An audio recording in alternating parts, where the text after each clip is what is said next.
In the last weeks of 1098, on the edge of a marsh in northern Syria, a priest watched men wade into cold standing water to drag out corpses. He knew exactly whose corpses they were.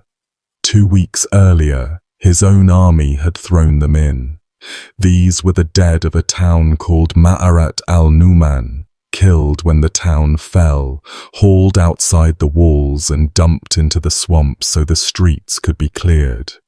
Now, in the middle of December, with the food gone and the countryside stripped bare, the same army was pulling those bodies back out of the water. The flesh had been rotting for a fortnight. The priest wrote down what the men did with it anyway. His name was Raymond of Aguilera.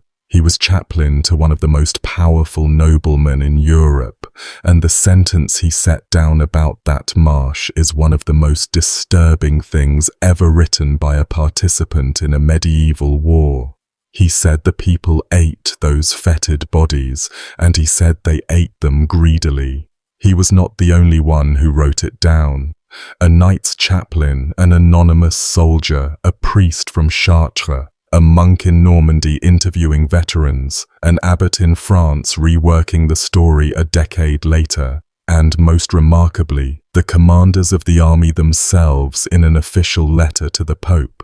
Nearly every man who sat down to write an account of the First Crusade in the 20 years after it happened had to deal, one way or another, with the fact that at a small Syrian market town in the winter of 1098, Christian holy warriors ate the dead.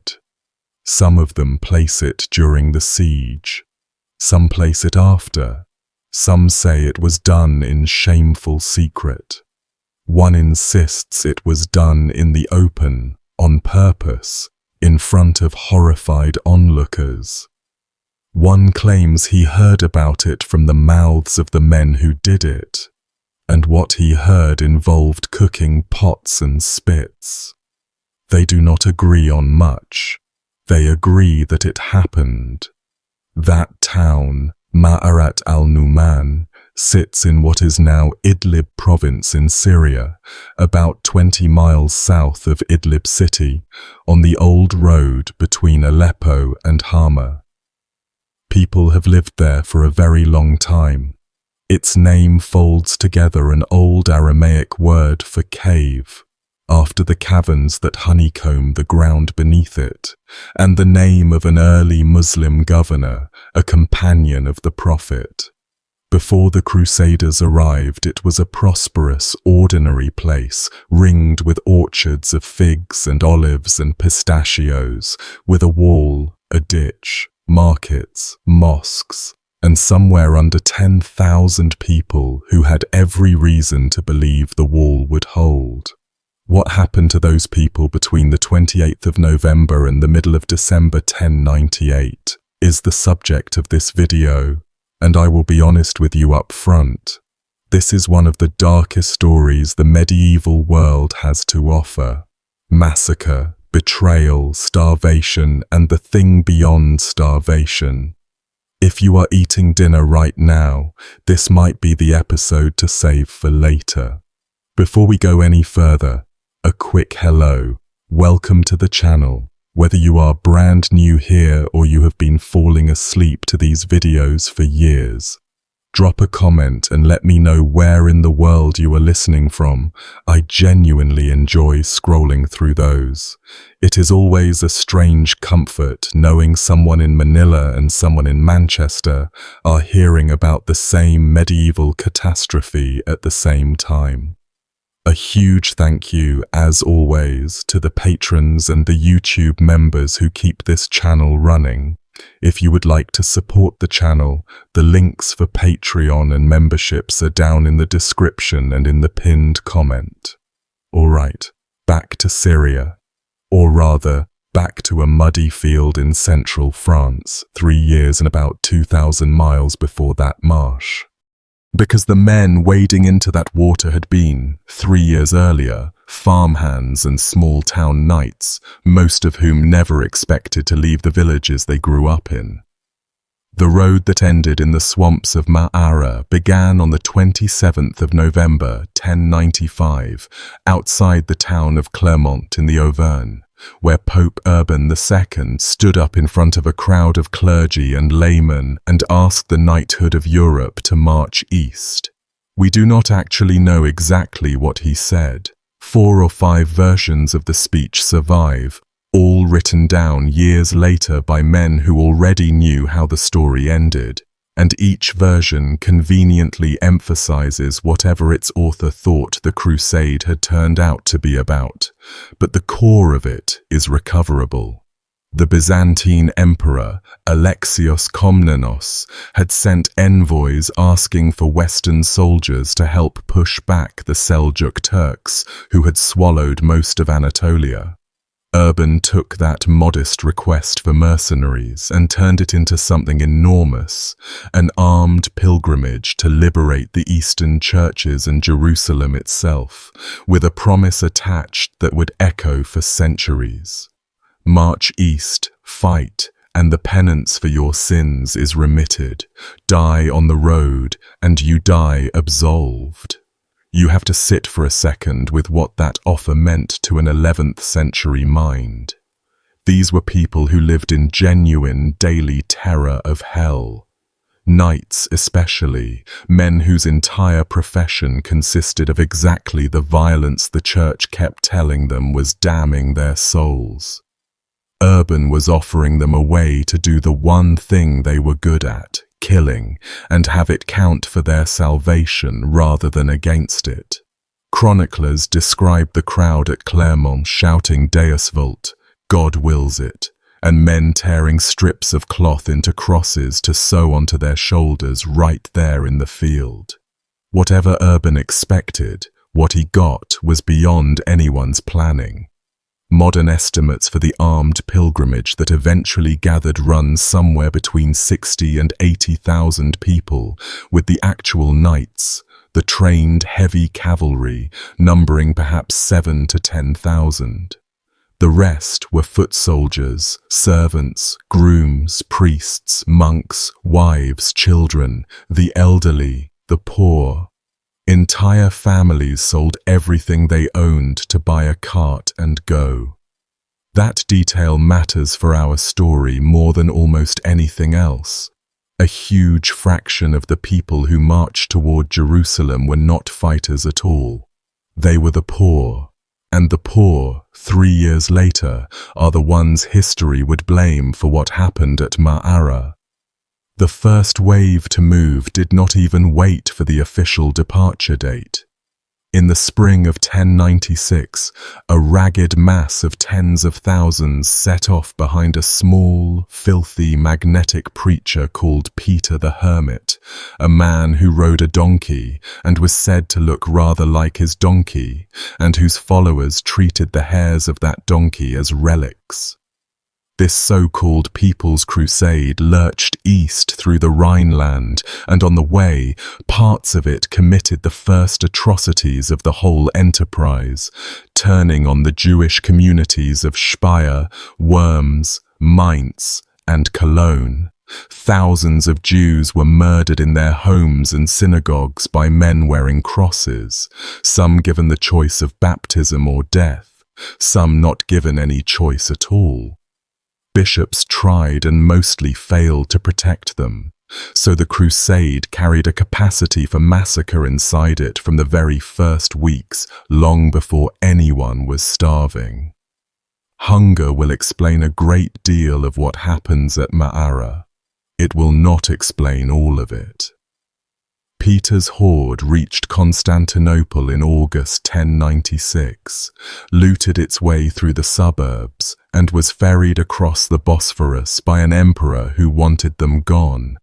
In Anatolia, they behaved less like pilgrims than like a plague, torturing and killing local Christians as readily as Turks. And in October, the Seljuk Sultan Kilij Arslan dealt with them. At Sivastot, his horsemen caught the main body in a valley and destroyed it in a morning. Chroniclers speak of a mountain of bones that travelers could still see years later, and of the young and pretty among the captives being marched off to the slave markets while everyone else was killed where they stood. Out of perhaps 20,000 people, a few thousand survivors huddled in a fortress by the sea until Byzantine ships took them off. Peter the Hermit himself survived, having conveniently been back in Constantinople begging supplies when the blow fell. Peter is going to turn up again at the worst possible moments of this story, including in one later poem as the man who tells starving men that the enemy dead are food. The real armies came on behind through the autumn and winter of 1096 into 97, and these were a different proposition altogether. 4 or 5 great contingents, each behind some of the most formidable noblemen in Europe. Godfrey of Bouillon, Duke of Lower Lorraine, pious and hard, richer in reputation than in land. His brother Baldwin, colder and cleverer, who would end up a king. Raymond of Saint-Gilles, Count of Toulouse, the oldest and wealthiest of them all, a man in his 50s who had fought Muslims in Spain, who brought his wife and his chaplain, our Marsh side witness Raymond of Aguilers, and who let it be known he intended to die in the Holy Land.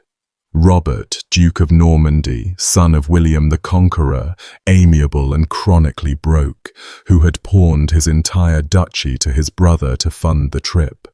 Robert of Flanders, and then the one to watch, Bohemond of Taranto, a Norman from southern Italy, physically enormous by the standards of the age, charming, ruthless, and very publicly short of a principality.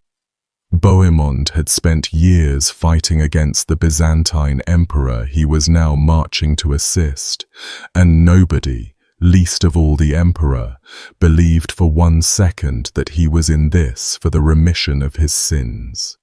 Bohemond and Raymond of Toulouse are going to spend this entire story circling each other like 2 dogs over one bone, and the town of Maara, along with everyone in it, is going to end up between their teeth. With them travelled the papal legate, Adhemar, Bishop of Le Puy, the one man with the moral authority to hold this collection of egos together, and, in the long train behind the knights, that mass of the poor. Tens of thousands of them, on foot, pushing barrows, carrying children. Every mile of the next 2 years is going to grind that column down, and everything the knights suffer, the poor will suffer first and worst. When the food runs short, the poor starve first. When the horses die, the knights walk, but the poor were already walking. By the time this army reaches the walls of Maara, it will have been hungry, off and on, for 2 years, and some of its people will have crossed lines that men in the chronicles could barely bring themselves to describe. One of those chroniclers, Fulcher of Chartres, who marched with them, put it plainly enough when he looked back on the whole expedition. The story he had to tell, he said, was one of deeds marvelous and terrible. He was a master of understatement. The popular image of armored columns misses almost everything about what this expedition actually was as a physical object, and the missing parts are exactly the ones that matter for our story. The Crusade on the Move was a walking city, strung out for miles along whatever track the country offered, and most of its citizens went on foot the entire way, better than 2,000 miles from the Rhine or the Loire to Jerusalem for those who lived to finish it. Every person in it had taken a vow, sworn publicly, marked by the cross sewn to the shoulder, and the vow cut both ways. It placed a pilgrim's property and family under the church's protection back home, and it promised excommunication to anyone who turned back short of the Holy Sepulchre, so the column carried its own lock. Around the fighting core moved everyone a mobile society needs: smiths and grooms and cooks, laundresses, priests by the hundred, merchants running tent shops, wives who had refused to be left, children walking or carried, some born in the ditches beside the road and baptized the same evening, old men and women who had sold a lifetime's holdings for the privilege of dying somewhere on the way to Jerusalem, and a floating population of the simply destitute, who had joined because a moving crowd with occasional bread was a better bet than the famine-prone villages they left.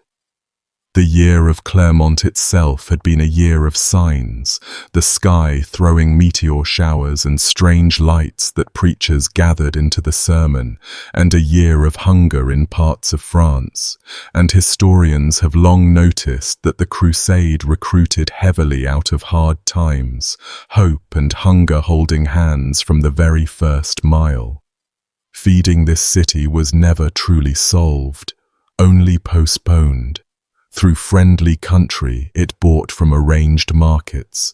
Through hostile country, it took. Through empty country, it starved. Every stage of the next 3 years, and everything at Ma'ara, runs on that one sentence. The armies converged on Constantinople through the winter of 1096 and into the spring of 97. And Alexios handled them the way you handle armed guests you do not trust, fed them, flattered them, extracted oaths from their leaders that any former imperial territory they captured would be returned to him, and shipped them across the water as fast as decency allowed. Bohemond swore the oath with a straight face, and everyone did the math on what that was worth. A portrait of Bohemond survives from those Constantinople weeks drawn from life, and the man it describes is going to preside over the worst broken promise in this story. Anna Komnena, the emperor's daughter, was a teenager when Bohemond passed through her father's court, and decades later, writing her history, she produced the most vivid physical description of any figure of the age. A passage in which fascination and loathing wrestle openly. He was, she says, a full head taller than the tallest men, white-skinned and flushed, his yellow hair cropped short against the fashion, clean-shaven, wide in the chest, and something about him, she insists, was hard and savage even in his charm, his very laugh sounding to her like a threat, a man in whom cunning and courage had grown to the same enormous scale as the body. Her father took the measure of him precisely. When Bohemond arrived, Alexios had a room in the palace filled from floor to ceiling with gold, silver, silks and treasure of every sort, then had the doors thrown open in front of his guest. And when Bohemond stared and admitted that with wealth like that a man could master kingdoms, the emperor gave him all of it, a gift calculated to expose exactly what the Norman was made of, and, in Anna's telling, Bohemond took it, half insulted and wholly bought, at least for the moment. He also asked the emperor to appoint him Grand Domestic of the East, commander of all imperial forces in Asia, and Alexios, who had spent years fighting this man in the Balkans, smiled and declined without quite saying no. Anna's portrait shadows everything Bohemond does from here on.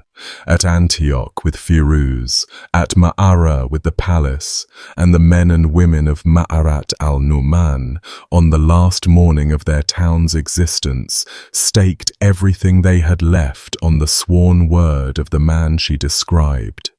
Raymond of Toulouse, interestingly, refused the full oath, swore a modified version, and then became, of all people, the one leader who actually took his promises to the emperor seriously. That stubborn streak of his, honoring an inconvenient oath while everyone around him shrugged it off, is going to paralyze the entire crusade at exactly the moment our story needs it to. Their first target was Nicaea, the old imperial city the Turks had made their capital, barely 100 miles from Constantinople. The siege there, in May and June of 1097, gave the Crusaders their first taste of what this war was going to be, and it gave the defenders a preview too. Heads started coming off early. When a Turkish relief force was beaten back, the Crusaders cut the heads from the enemy dead and lobbed them over the walls into the city with catapults, a piece of psychological warfare they would repeat at every opportunity for the next 2 years. The garrison, for its part, hung captured Crusaders' remains from the walls. Modern archaeology around Iznik, the Turkish town on the site, has turned up burials from this period bearing marks that investigators associate with the siege's brutality. And then, just as the Crusaders prepared their grand final assault, they looked up one June morning and saw the emperor's banners flying from the towers. Alexios had negotiated the city's surrender behind their backs, specifically to deny them the sack they were counting on. His reasoning was perfectly sound. Nicaea was full of his future subjects, but to a hungry army that had bled at the walls and expected the customary reward of plunder, it felt like theft. The resentment against the Greeks that took root at Nicaea never healed, and it fed directly into the disaster of discipline and supply that put men in a position 18 months later to eat the dead. A week after Nicaea fell, the army set out across Anatolia in 2 columns, and on the 1st of July at Dorylaeum, Kilij Arslan tried to erase them. His horse archers caught Bohemon's column alone at dawn and enveloped it, wave after wave of arrows pouring into a mass of knights, pilgrims, women, and baggage animals compressed against a marsh. For 5 or 6 hours, Bohemon's people simply endured it, the non-combatants huddled in the center passing water to the fighters, the wounded dragged inward, until Raymond and Godfrey's column came over the hills into the Turkish flank, and Adamar's contingent appeared behind them, and the Sultan's army broke and ran. The Crusaders looted the Turkish camp and found it full of treasure. What they could not loot was food, and it was after Dorylaeum, in the burned and evacuated highlands of central Anatolia in August, that the great hunger of this story really begins. Kilij Arslan could not beat them in the field, so he did the older, crueler thing. He emptied the land in front of them. Wells filled in or fouled, crops burned, villages abandoned. The army marched for weeks through country that gave them nothing, in heat the northern Europeans had never experienced, and it started to die. Not dramatically, in battle, but by the roadside, of thirst and exhaustion. On the worst stretch, chroniclers describe men and women collapsing with blackened mouths, pregnant women going into labor beside the track and, in the telling of Albert of Aachen, mothers so maddened by thirst that infants were abandoned where they were born. Hawks and hunting dogs the nobles had brought from home died on their perches and leashes, and the horses died. Unglamorous as that sounds, the warhorse was the entire basis of these men's way of fighting and of their identity, and Anatolia killed them by the thousand. Knights ended up riding oxen. Baggage was strapped to goats, to pigs, to dogs. An army that had left Europe with several thousand of the finest horses in Christendom would arrive at its next great test with a few hundred, and a knight without a horse, as we will see when we finally meet the Taffurs, was a man sliding down out of his own class, down toward the mass of the poor, and toward everything the poor would later be accused of. They came down out of the mountains in October 1097, through passes so narrow that pack animals roped together dragged each other off the cliffs and arrived, diminished and ragged, before one of the great cities of the ancient world, Antioch. And here the story slows right down. Ma'ara makes no sense without Antioch. The men who ate the dead in December 1098 had spent the previous 14 months learning, at Antioch, what the absolute floor of human endurance looked like. Almost everything that happens at Ma'ara happens first, in embryo, at Antioch.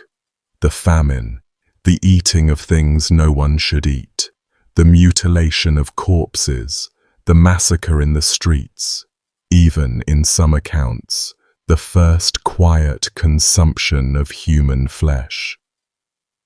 Antioch was the rehearsal, so we are going to spend some time under its walls. The city sat on the Orontes River, in the corner where Anatolia bends down into Syria, and its fortifications were like nothing any of these Westerners had ever seen. Walls built under the Emperor Justinian in the 500s, patched and improved for 5 centuries since, running along the river, climbing the slopes, and going straight up the sides of Mount Silpius to a citadel 1,000 feet above the streets. 400 towers, give or take, a circuit so long that the Crusader army, big as it was, physically could not surround it. The Turkish governor, Yaghisian, had prepared for their coming with a practical ruthlessness. He expelled or imprisoned much of the city's Christian population, turned the great cathedral of St. Peter into a stable, and settled in to wait, sending letter after letter to the Muslim princes of Syria and Iraq begging for a relief army. The Crusaders arrived on the 20th of October 1097, looked at those walls, argued about whether to assault them, and decided instead to blockade the gates and starve the city out. The siege of Antioch turned into a contest over which side would starve first, and the besiegers lost. For the first few weeks, honestly, it was fine. Better than fine. The Orontes Valley in late October was heavy with the harvest, orchards and vineyards everywhere, the grain stores full, and the army gorged itself with no thought for the months ahead. Nobody rationed, nobody stockpiled.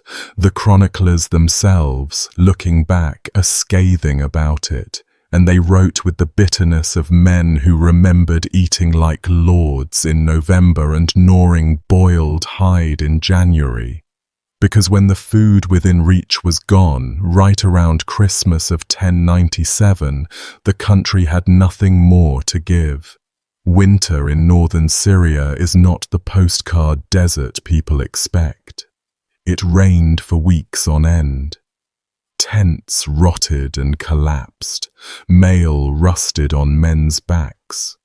The camp, pitched between the walls and the river, turned into a sucking field of mud in which men slept wet, woke wet, and sickened.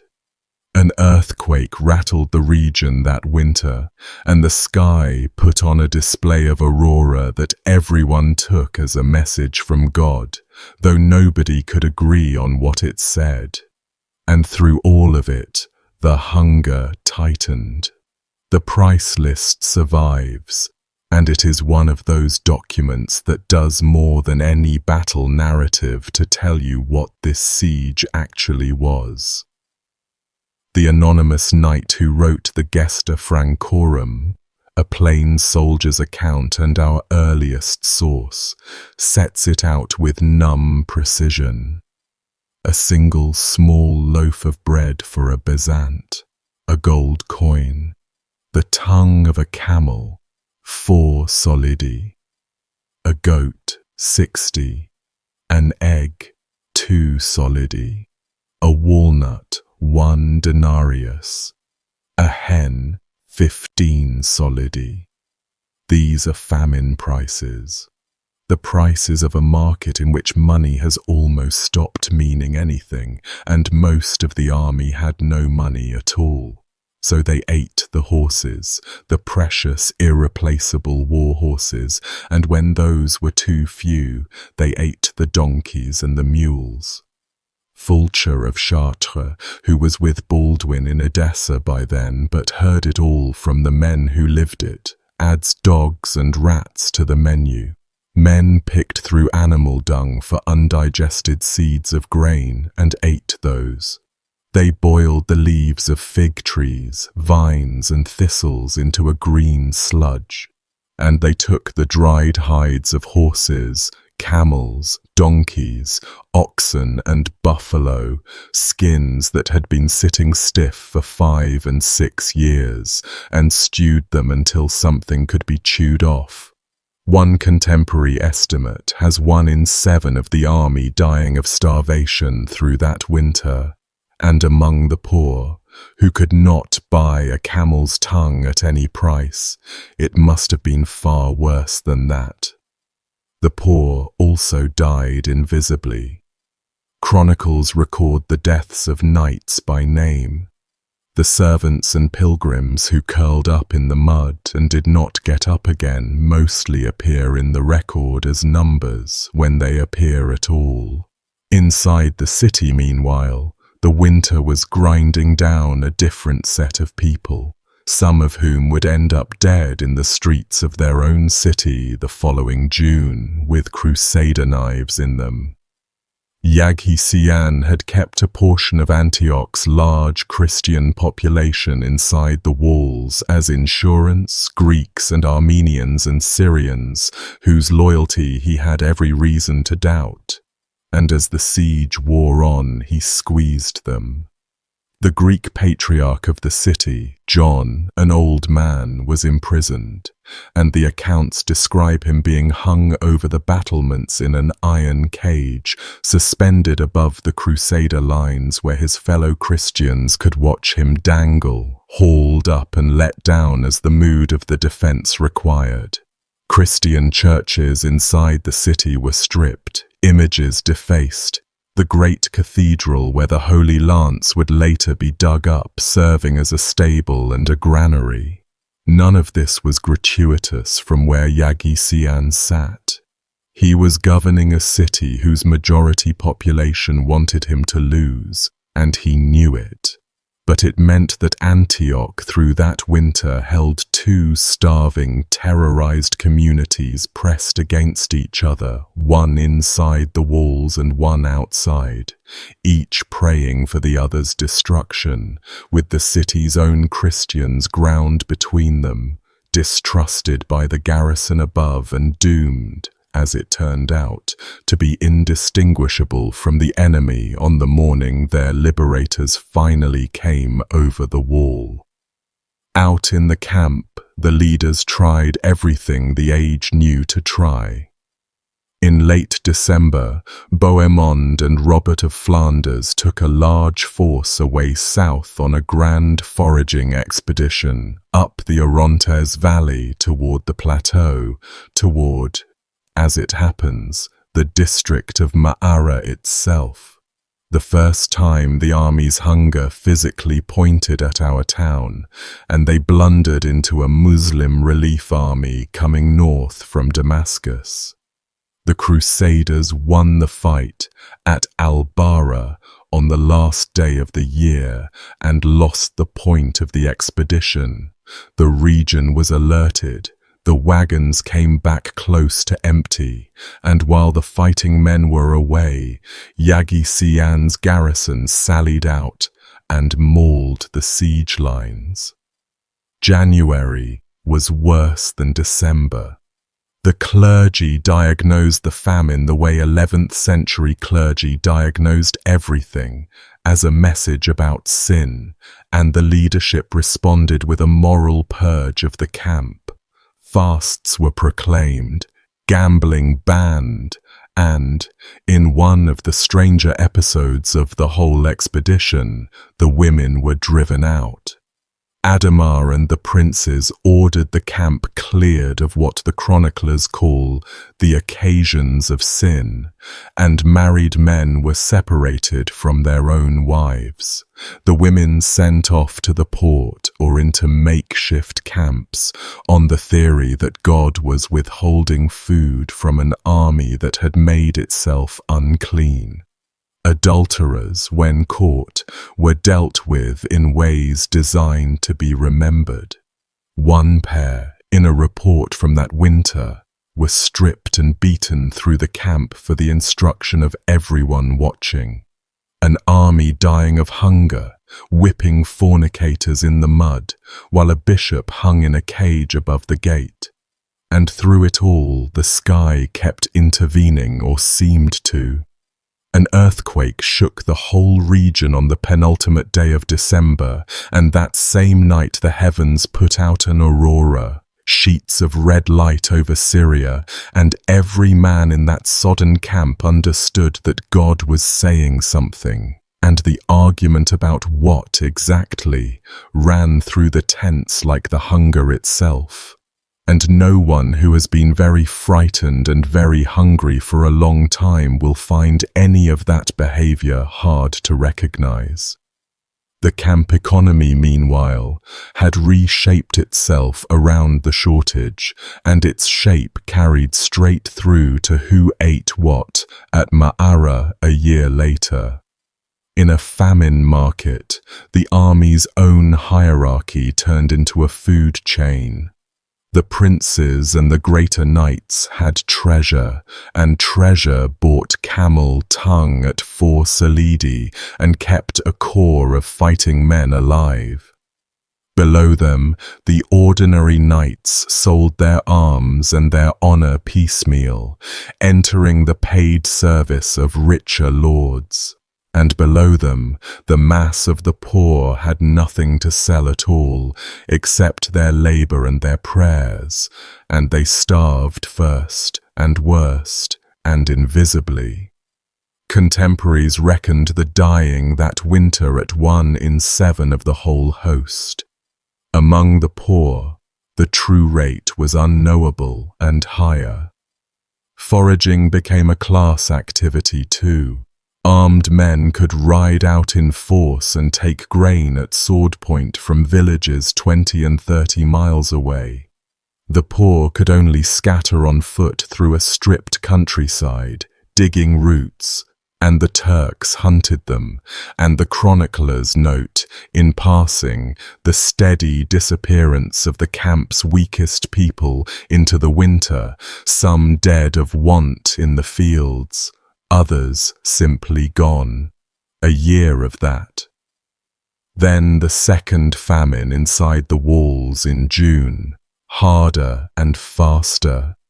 Then the epidemic all summer, the corpse carts running out of Antioch's gates for months. Then the autumn hunger. The people who finally marched on Ma'ara at the end of November 1098 had been living inside that machine for over a year and had watched it eat their families.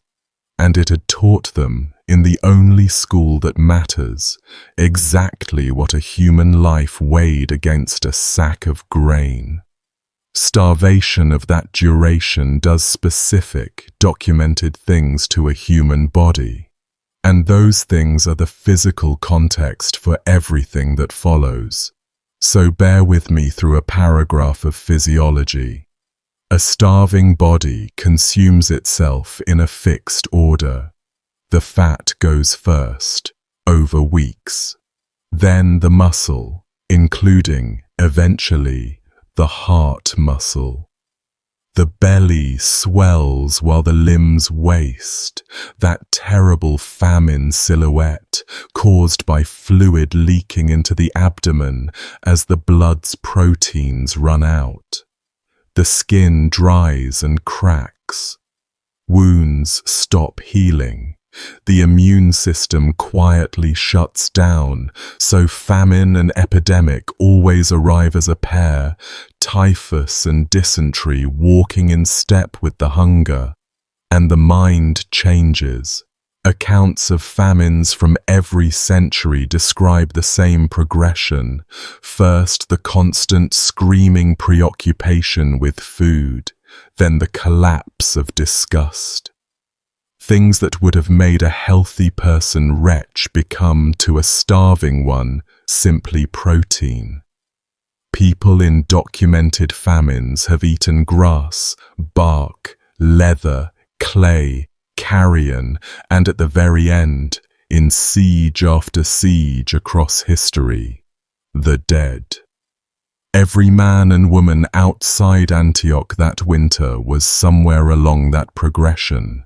The people we will watch at Ma'ara a year later are not making choices with the minds you and I are using to judge them. The army began to bleed deserters, and some of the names were spectacular.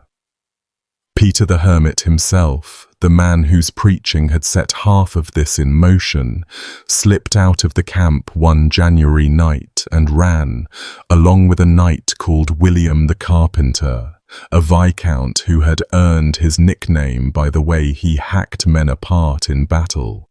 Tancred, Bohemon's ferocious young nephew, rode them down and dragged them back, and William spent a night lying in disgrace on the floor of Bohemon's tent like, in the chronicler's phrase, a piece of rubbish, before swearing he would never flee again. He fled again later that year. Peter, remarkably, was quietly forgiven. The poor pilgrims loved him, and the leaders needed the poor. Even the emperor's representative, the general Tatichius, packed up and left in February, promising to return with supplies and never coming back, which the Crusaders instantly recast as Greek treachery, and one more receipt in their long ledger of grievance against Alexios. Meanwhile, Yag-hi-Sian's garrison sallied out of the gates over and over, cutting down foragers, ambushing supply parties, and dragging the corpses of Crusaders about. The Turks on the walls, at one point, dug up the graves the Crusaders had made and threw. Actually, both sides did this, and I want to be accurate about who did what, since it tells you where everyone's boundaries had gotten to by midwinter. After one battle in March, the Crusaders buried their dead near a mosque outside the walls, in a cemetery the Turks had used. The Gesta's author describes, without any apparent embarrassment, what his own side did next to the enemy graves in that same ground.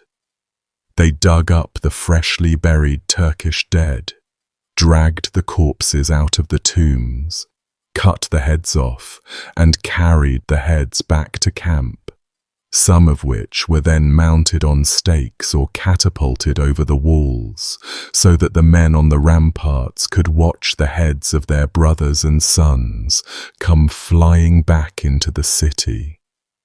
The women of Antioch, the chronicler says, could be heard wailing on the walls. Envoys from the Fatimid Caliph in Egypt happened to be visiting the Crusader camp that week, and the leaders sent them home with a gift, a load of Turkish heads, by one account several hundred of them, as a diplomatic present. By early 1098, this army's relationship to the enemy dead had been reduced to raw material. Heads were currency and ammunition. The step from that to what happened in December was shorter than we would like to think. Spring eased the famine slightly. Ships from Cyprus and the ports brought some food through, and the siege ground on into its 8th month, with the Crusaders now in a race they could not see the finish line of. A colossal Muslim relief army was assembling in the east under Kerboga, the Atabeg of Mosul, and if it arrived while they were still sitting outside the walls, they would be crushed against fortifications they had failed to take. What saved them was treachery, arranged by the man best suited to arranging it.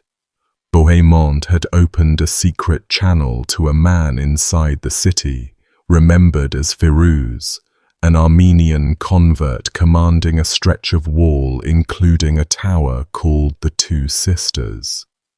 Sources give different reasons for his willingness to deal: a grudge over a fine, a rumor that Yagisian had punished him. One story says he caught his wife with another man, but whatever moved him, he agreed to let Bohemon's men over his wall. Bohemond then went to the other leaders and, without naming his contact, made them an offer. Whoever gets us inside keeps the city. Raymond of Toulouse refused on principle. The city had been imperial territory, and their oaths said it went back to Alexios, and the argument between those two positions, Bohemond's possession versus Raymond's oath, is the argument that will, months later, park this entire crusade in front of a mid-sized market town called Ma'arat al-Numan. Then word arrived of just how close Kerboga was, and principle got thinner. The leaders agreed. If the city falls to Bohemond's scheme, Bohemond holds it, at least until the emperor comes in person. On the night of the 2nd of June, 1098, the army marched away from the city as if departing, doubled back in the dark, and at dawn on the 3rd, 60 men went up a leather ladder onto Firuz's wall. One story has the ladder breaking under the weight of the men crowding up it. They took the towers along that stretch. A gate was opened from inside, possibly by the city's resentful Christians, and the army poured in. What followed was the sack of a great city by men who had starved outside it for 8 months, and the chroniclers do not soften it. The Crusaders killed everyone they met in the panic of that morning, Turks and the city's own Christians alike, because in the dark and the frenzy nobody was checking. Streets carpeted with bodies. By the time it was over, the Gesta's author says, all the open places of the city were so choked with corpses that no one could endure the stench, and a man could not walk the streets except over the dead. Yaghi-Sian, the governor who had held out so long, fled through the hills with a small escort, fell from his horse, and was left behind by his own men. Local Armenian and Syrian villagers found him lying there, recognized him, cut off his head, and carried it, along with his sword belt and scabbard, to Bohemond, selling the trophies of the man who had ruled them. His head ended up displayed at the gate of the city he had defended. The Crusaders had taken Antioch. They had also taken a trap. The city they now held had been starving under their own blockade for 8 months. Its stores were nearly empty, and the citadel high on the mountain never fell, its garrison watching everything from above. 4 days later, on the 7th of June, Kerboga's enormous army arrived and wrapped itself around the walls, and the besiegers became the besieged in the most literal way imaginable.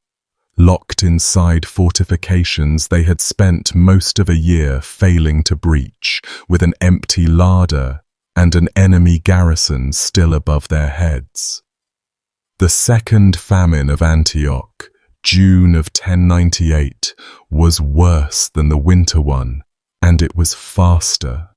And it is the famine in which, according to more than one account, some Crusaders first tasted human flesh. The details from those 3 weeks sound like the inventory of a nightmare: horse blood, drawn and drunk or cooked. The last horses and donkeys slaughtered, so that even great lords were eating their own transportation. Leather boiled, shoes and belts this time, not just old hides. Green leaves, thistles, twigs. Men paid fortunes for a dead dog. Knights who had led hundreds now begged. Deserters went over the walls on ropes in the dark in such numbers that the army coined a nickname for them, the rope danglers, and it stuck to some famous names for the rest of their lives. Stephen of Blois, son-in-law of William the Conqueror and nominal chairman of the whole enterprise, had left the day before the city fell, claiming illness, and on his way home he met the Emperor Alexios, marching to reinforce the crusade, and told him, in good faith, that the army was doomed and probably already destroyed. Alexios turned around. The Crusaders inside Antioch, when they eventually learned of that, filed it as the final Greek betrayal and the last thread tying this army to any outside authority quietly snapped. From late June 1098 onward, the First Crusade answered to nobody but its own quarrelling princes and its own increasingly terrifying sense that God was watching them directly. Both of those facts are load-bearing at Maara, and it was exactly then, in the deepest pit of the siege, that the visions started. A poor Provençal servant named Peter Bartholomew, a man with, by his own admission, a patchy record of piety and a habit of turning up wherever food was, came to Raymond of Toulouse and the Bishop of Le Puy with a story. Saint Andrew, he said, had been appearing to him for months and had shown him in a vision the burial place of the Holy Lance, the actual spear that pierced the side of Christ on the cross, hidden beneath the floor of the Cathedral of St. Peter, right there in Antioch. He had been afraid to tell anyone, being a nobody, and the saint had kept coming back, increasingly annoyed. Adhemar, the papal legate, listened and did not believe a word of it, partly on the sensible grounds that the relic already existed. Constantinople had a Holy Lance in its imperial collection, and Adhemar had likely seen it. Raymond of Toulouse believed, or chose to. On the 14th of June, 12 or 13 men, among them our chaplain Raymond of Aguilera, who describes all this as an eyewitness and a true believer, dug a pit in the cathedral floor. They dug all day and found nothing. Toward evening, Peter Bartholomew himself jumped down into the hole, in his shirt, barefoot, told everyone to pray, and came up with a piece of iron. Draw your own conclusions about the archaeology of that moment. The chroniclers of the time already split on it. Along suspiciously political lines, the Provençals treasuring the Lance and Bohemond's Normans rolling their eyes, and the question of whether Peter salted that pit would eventually be settled in the most medieval way possible, by fire. And we will get there, since it happens on the road out of Maara. What no one disputes is the effect. Word of the lance went through that dying army like a current. Men who had been waiting to die decided God had personally signaled that they would not. The leaders, whatever they privately believed, harnessed it. After days of fasting, on the 28th of June, 1098, the Crusaders opened the gates of Antioch and walked out to fight Kerboga's much larger army, on foot for the most part, for barely 100 sound war horses remained, with priests on the walls chanting behind them, and the lance carried in the front line by Raymond of Aguilera himself. It should not have worked. Kerboga's coalition, though, was a temporary arrangement of rivals who half wanted each other dead. And when the Crusader line came on and would not stop, the coalition's wings started peeling away in a chain of defections and panic, and one of the most powerful armies assembled in that generation dissolved without a real battle. Fulcher of Chartres preserved one more detail from the fall of Kerboga's camp, and it goes in the ledger of what this army had become. The fleeing Turks abandoned everything: tents, treasure, herds, grain, and the women of the camp, and Fulcher records what happened to those women in a single sentence that has stopped readers cold for 900 years.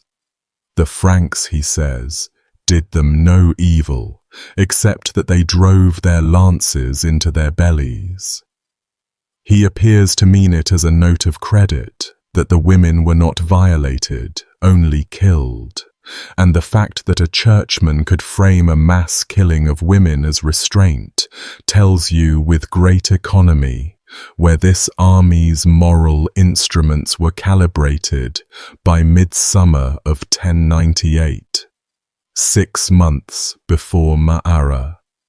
The Damascus chronicler Ibn al-Qalanisi, writing from the Muslim side within living memory, recorded the disgrace plainly. An army of men so far gone, they had been eating carrion, had broken the assembled ranks of Islam and scattered them. Eating carrion. Even the enemy's chroniclers knew what the state of this army was. And I said earlier that some accounts place the first eating of human flesh at Antioch itself, months before Ma'ara. The strongest piece of evidence for that is a letter, and no gossiping monk wrote it a generation later. In September 1099, after everything was over, the surviving leaders of the Crusade wrote a formal report to the Pope. Urban II was dead by then. He died 2 weeks after Jerusalem fell and never learned of it, so the letter reached his successor, but it was written in the names of the Archbishop d'Ambert, of Godfrey of Bouillon, by then calling himself the defender of the Holy Sepulchre, and of Raymond of Toulouse on behalf of the whole army of God. In the passage about the siege of Antioch, the leaders state that famine so weakened the army that some could scarcely keep themselves from eating human flesh. Scarcely. Look at the wording. It is the sentence of men drafting an official document, reaching for a phrasing that confesses and denies in the same breath. A little further down that same letter, describing the campaign we are about to follow, the hedging disappears entirely. The letter's flat, unhedged sentence, though, belongs to Ma'ara, and we are almost there. First, though, the crusade had to spend 6 months tearing itself apart, and this stretch, The stagnant, poisonous second half of 1098 is the immediate run-up to our siege, and it explains why an army whose whole purpose was Jerusalem, sitting barely 300 miles from Jerusalem with the road effectively open, instead spent the winter dismembering a market town. The problem was Antioch itself. Bohemond wanted it, held most of it, and pointed to the bargain struck before the betrayal of Firuz. Raymond of Toulouse held other quarters of the city, including the palace and the fortified bridge gate, and pointed to the oath sworn to Alexios. Neither man would move. Their followers skirmished in the streets. The other princes drifted off to plunder on their own accounts, Godfrey north toward his brother's new lands at Edessa, others into Cilicia. In September, the leaders jointly wrote to Urban, begging him to come out personally and take charge of Antioch, an admission of their own deadlock, and Urban declined.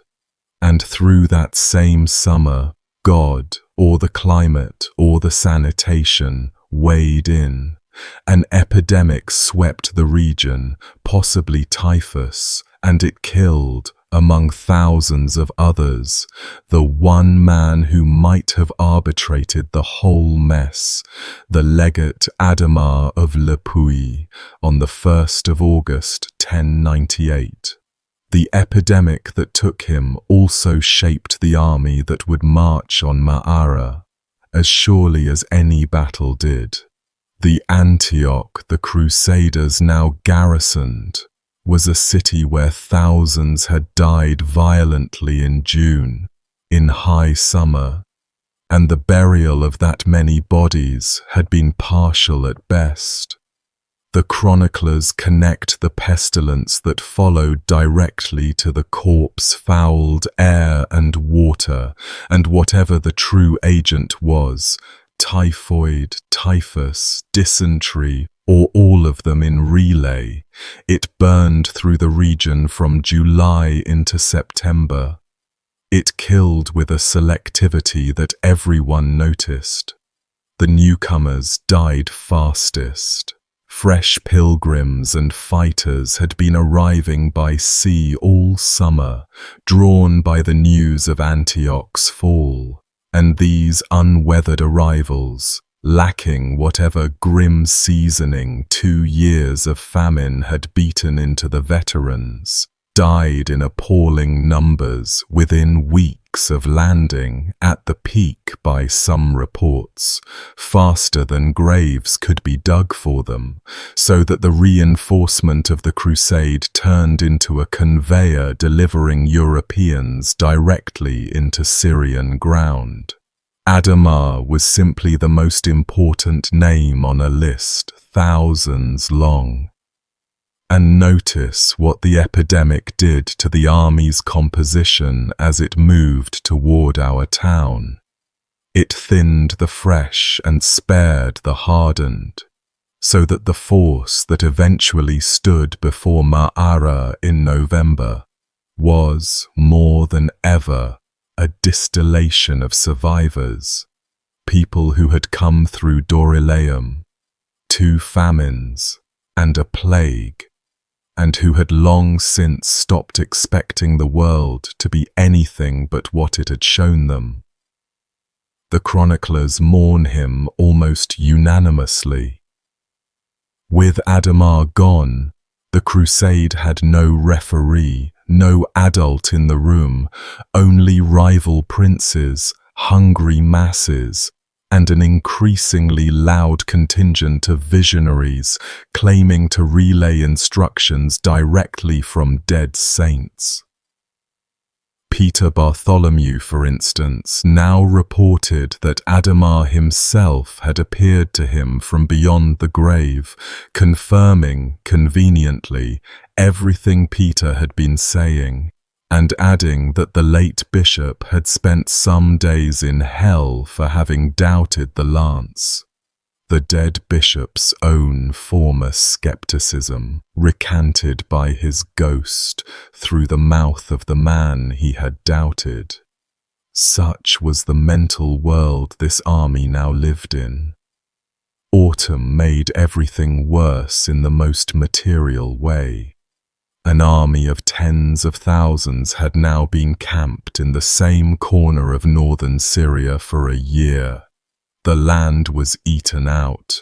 The local Muslim peasantry, who had initially been willing to sell to anyone with coin, had been raided, robbed, and massacred often enough that they now hid their grain or fled with it, and the fringe settlements had learned to see the Franks coming. Prices in Antioch climbed back toward famine levels. The rank and file, the ordinary knights and the great mass of the poor, watched the princes squabble over the title to a city while everyone below them slid back toward starvation, and they began to say, louder and louder, the obvious thing: we did not sell our farms and bury our children beside the road in Anatolia so that Bohemond could have a city. Jerusalem. When do we march on Jerusalem?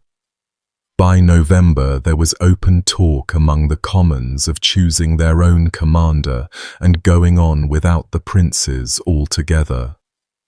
At a council on the 1st of November, the princes patched together a compromise that satisfied no one, and Raymond of Toulouse, feeling his grip on the army's loyalty slipping and his rival's grip on Antioch hardening, made a decision that was equal parts piety, politics, and pantry.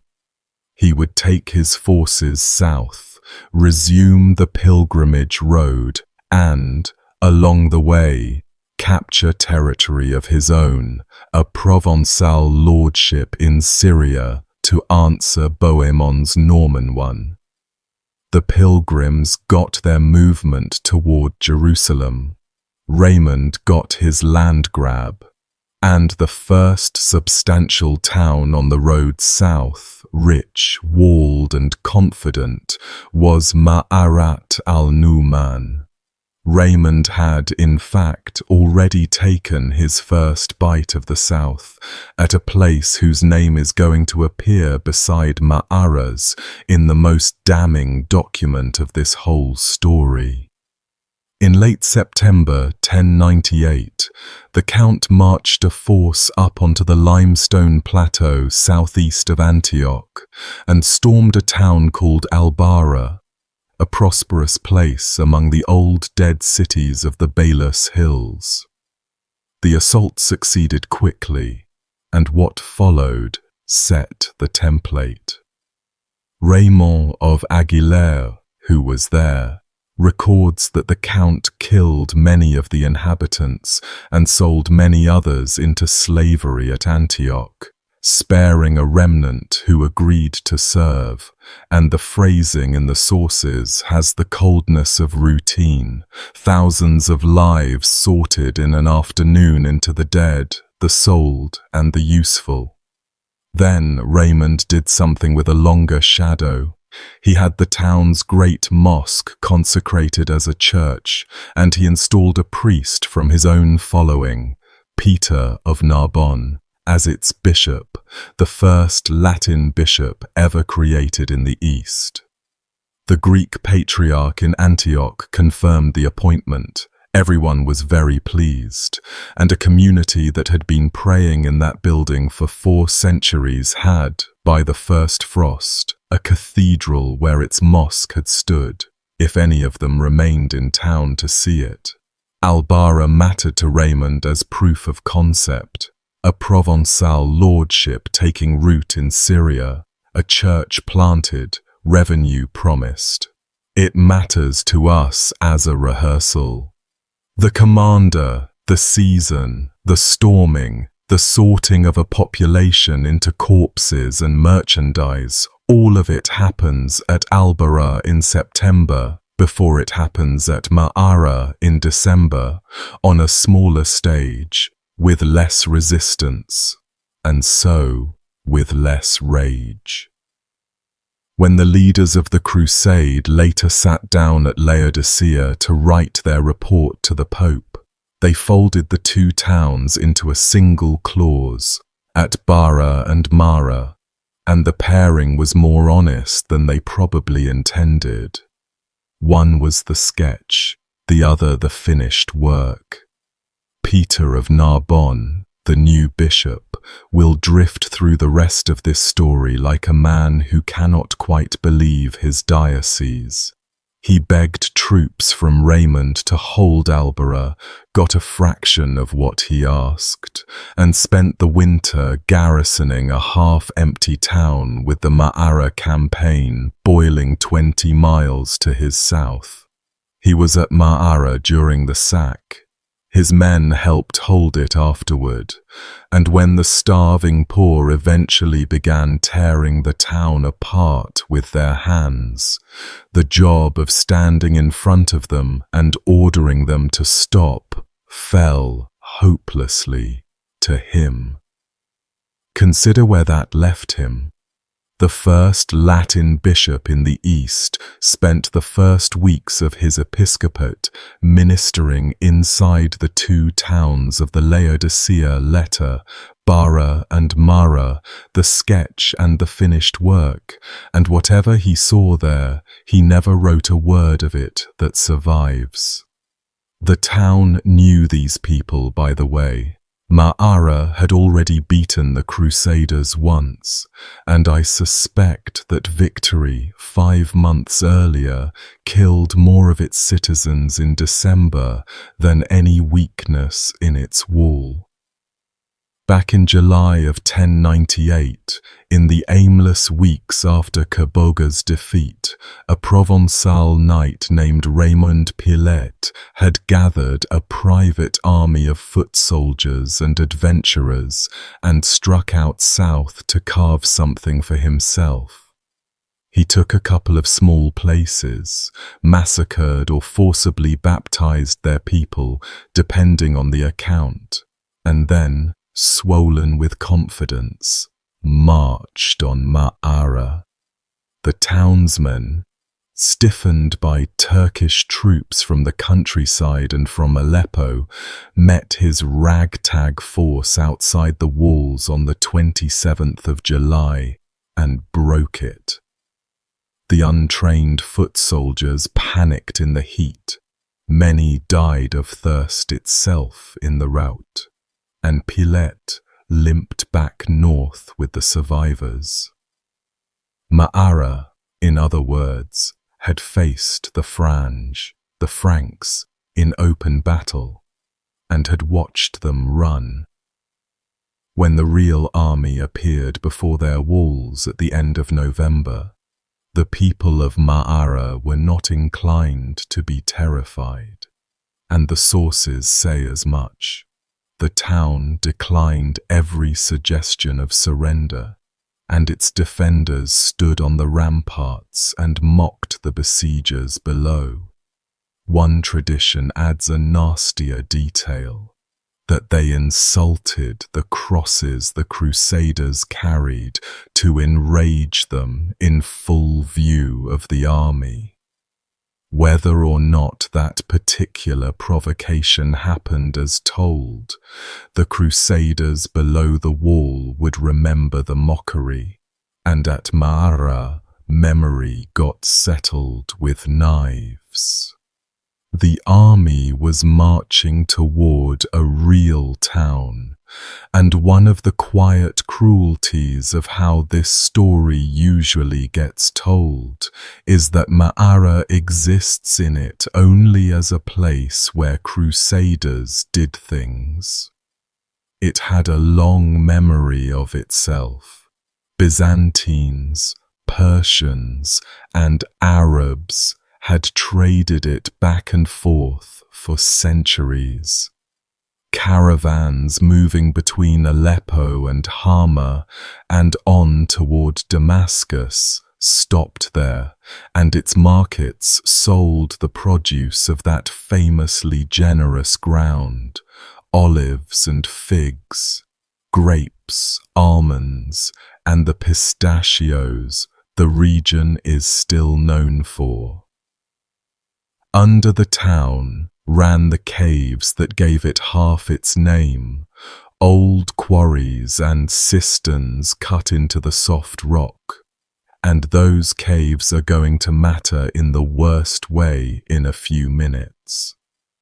And Ma'ara had a famous son, at that point dead only 41 years, whose presence hangs over this whole story like a strange blessing said backwards. Abu al-Ala al-Ma'ari, born in the town in 973, blinded by smallpox as a small child, and by the time of his death in 1057, one of the most celebrated poets in the Arabic-speaking world. A skeptic who doubted every creed with magnificent even-handedness, a recluse who called himself the hostage of his prisons, blindness and his house, and later, he added, the body itself, and of all things, a strict vegetarian, a man who for decades refused to eat flesh or eggs, or honey, or to wear leather, on the principle that no creature should suffer for his comfort. 41 years after that man was laid in the ground of Ma'ara, the town he was buried in became the place where Christian soldiers ate human beings. I am not going to hang a moral on that. It hangs itself. And we will come back to Al-Ma'ari at the very end of this video in the year 2013, in circumstances I would not believe if they were in a novel. The army that appeared before Ma'ara's walls on the 27th and 28th of November 1098 was a fraction of the great host, but a hardened fraction. Raymond of Toulouse and Robert of Flanders brought their forces down from the north, and Bohemond, who did not trust Raymond out of his sight and wanted a share of whatever the south held, followed within a day. Realistic estimates for the whole force run to a few thousand fighting men and an uncounted mass of pilgrim camp followers. Facing them, on a wall with a deep ditch in front of it, stood a garrison that was mostly the town itself, a citizen militia of merchants, artisans, and farmers with limited fighting experience, reinforced by whatever Turkish and Arab fighters had come in from Aleppo and the nearby castles when word spread that the Franks were moving. No relief army was coming, and everyone probably knew it. The Muslim powers of Syria were as divided against each other as the Crusader princes were, Aleppo and Damascus and Mosul all watching each other. And after Kerboga's humiliation, no emir was eager to try his luck against the Franj in the field. Ma'ara would stand or fall alone. The first thing the siege killed was the orchards. An army in winter needs firewood beyond counting, and an army building engines needs timber, and the groves that ringed Ma'ara, the olive and pistachio groves that had made the town's name and its living for generations, went down under Crusader axes in the opening days, trees older than anyone inside the walls dismembered for cook fires and for the frame of the machine that would break the town. People on the ramparts stood and watched a century of their families' patience burn in the enemy's camp each evening, the smoke of their own wood drifting back over the wall. And if you want to know when the people of Ma'ara understood in their stomachs rather than their heads that this would end differently from July, my guess is that it was then in the first week. watching the trees come down.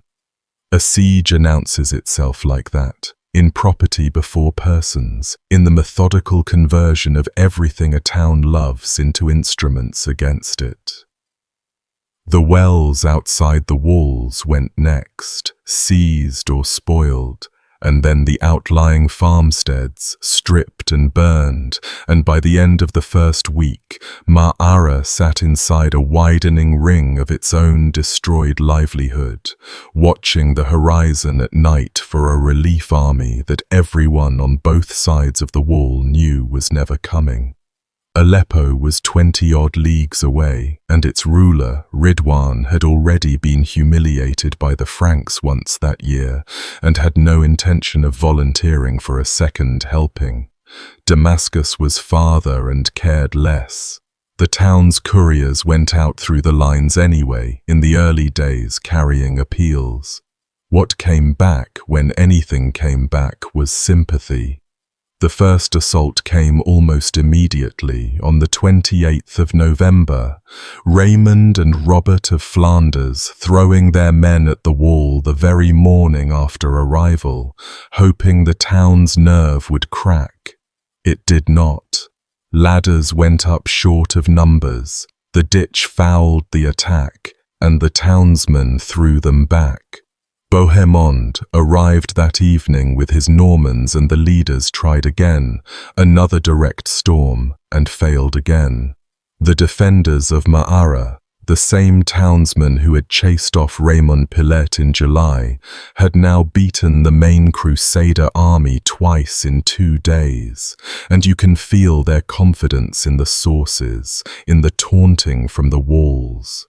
So the siege settled into a blockade, and here the shape of this whole story tightens like a knot, since the besiegers had almost no food.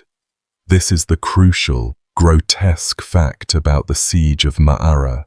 The attackers were starving while they attacked. The army had marched south partly to escape the hunger around Antioch, expecting to feed itself off new country, and the new country did not deliver. December closed in, the second winter. Foraging parties ranged farther and farther and came back with less and less, or did not come back. Raymond of Aguilera, in the camp, writes about the poor of the army during those 2 weeks, scattering across the countryside just to find anything at all, and about men gnawing on things I will get to shortly. A starving army outside a walled town full of granaries. Every day of resistance sharpened what was coming for the town. Everything about the fall of Ma'ara was shaped by what the besiegers were living through during those 2 weeks, and the usual summaries skip straight past it. The camp sat within bowshot of the wall in the cold, and the food situation, already bad on arrival, went from bad to desperate with astonishing speed, since a stationary army eats a district bare in days. Raymond of Aguilera describes the poor of the army during the siege scattering up to 12 miles out just to stay alive, digging for roots and grain caches in abandoned villages, and he mentions men so reduced they chewed on stalks and seeds picked out of the dirt and the dung. The Antioch diet again, 1 year on. Foragers went out in armed packs and came back thinner than they left, or came back over a saddle, the countryside having grown teeth. Turkish riders from the direction of Aleppo and the garrisons of nearby castles cut off stragglers, and villages that had already been robbed once had learned to bury everything and vanish. Meanwhile, the work at the wall went on under a rain of everything the town could throw. The Crusaders labored to fill sections of the Great Ditch with brush, rubble, and the stones of nearby buildings so that ladders and eventually the tower could reach the wall, and the defenders concentrated on exactly those men, dropping cut stone on the ditch parties, pouring down quicklime that burned into eyes and wet skin and kept burning. And, in the detail, every account seems to relish, hurling down hives of furious bees. Men blinded by lime were led back to a camp that had nothing to feed them. Men crushed in the ditch stayed in the ditch until dark. And from the rampart, day after day, came the taunting, and the Crusaders below, boiling thistles over dung fires, absorbed it and said little in the way of men keeping accounts. Parley happened, or something like it. In glimpses the sources barely bother to record. Emissaries went back and forth at points during the fortnight, and the shape of the failure is easy enough to reconstruct. The town had beaten these people twice, in July and again on the 28th of November, and did not believe the wall would fall. The Crusaders, for their part, no longer had the supplies to accept anything short of everything. A negotiated tribute of food and gold would feed them for a week and leave them starving in front of an intact enemy town. Somewhere in those 2 weeks, the possibility of a Ma'ara that survived this story quietly expired.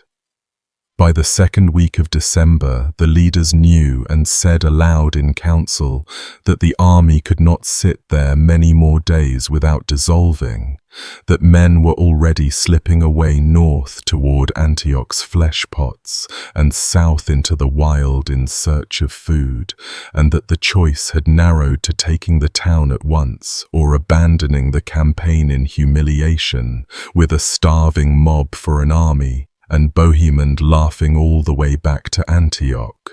The tower was Raymond's answer, and its timbers were being hammered together by men who had, some of them, not eaten properly in a month. Hunger built the machine that broke Ma'ara.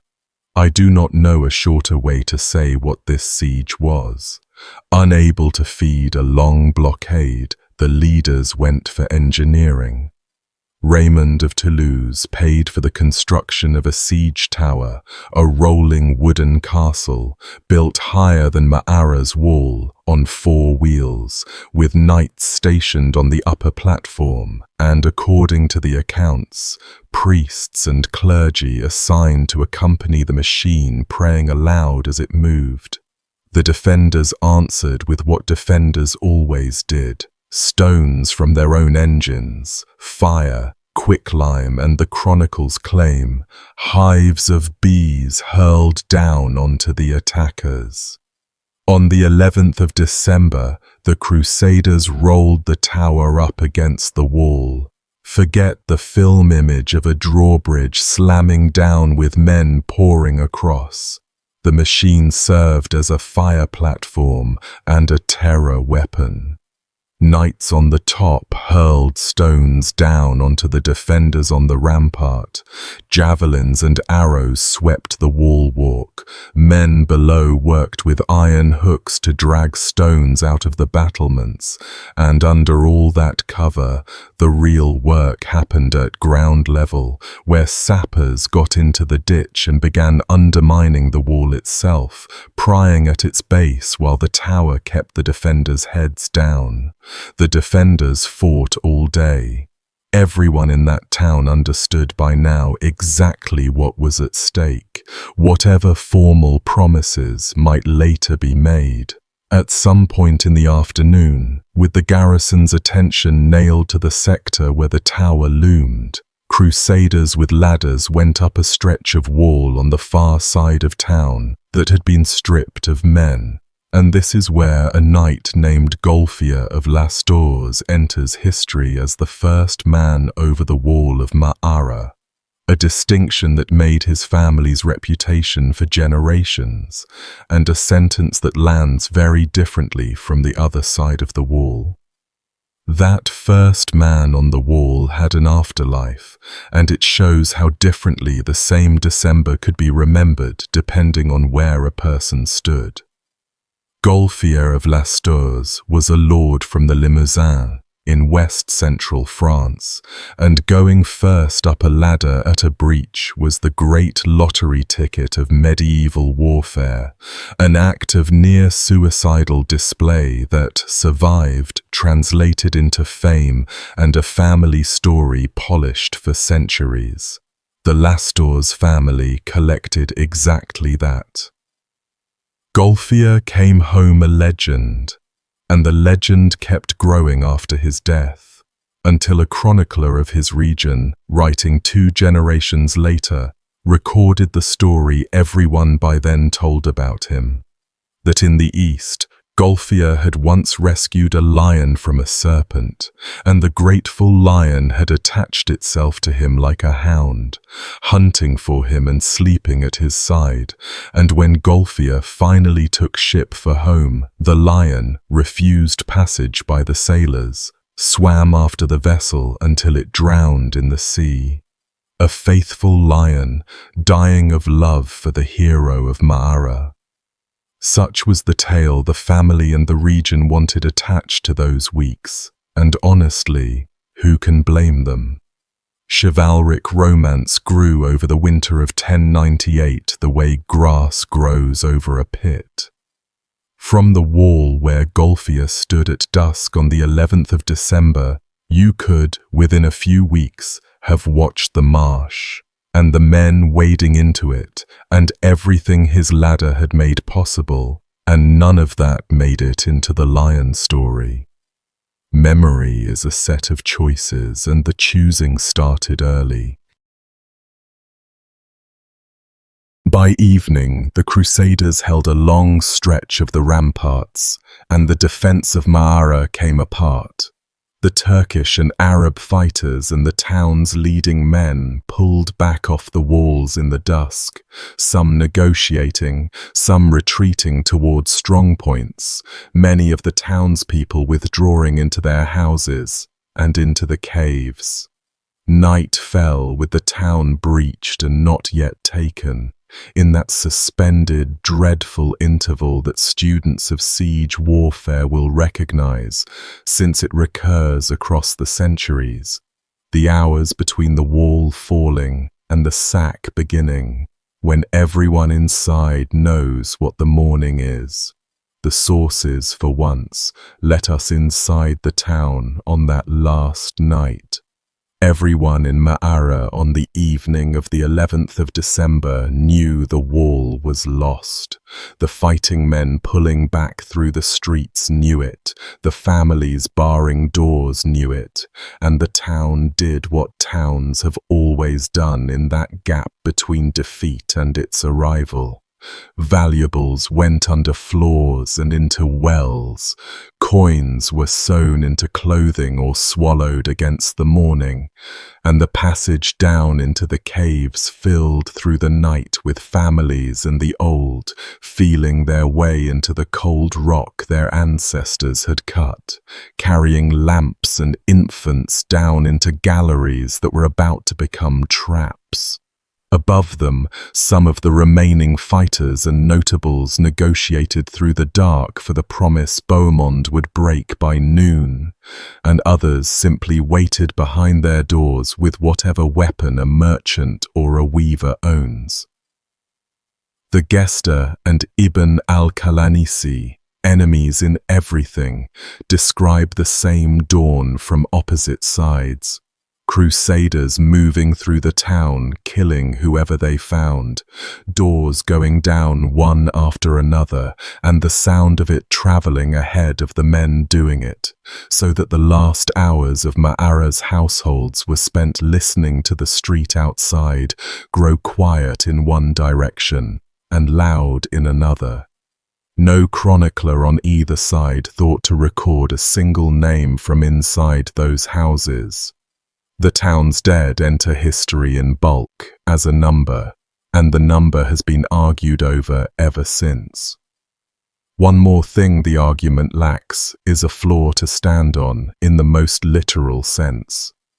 Ma'ara has never seen the systematic excavation that might test any of this, no career of digging like the one that turned up those siege-scarred burials at Nicaea, and the layers of 1098 lie somewhere under a living town that spent the last decade being shelled, occupied, emptied and fought through, which has pushed any such work further away than ever.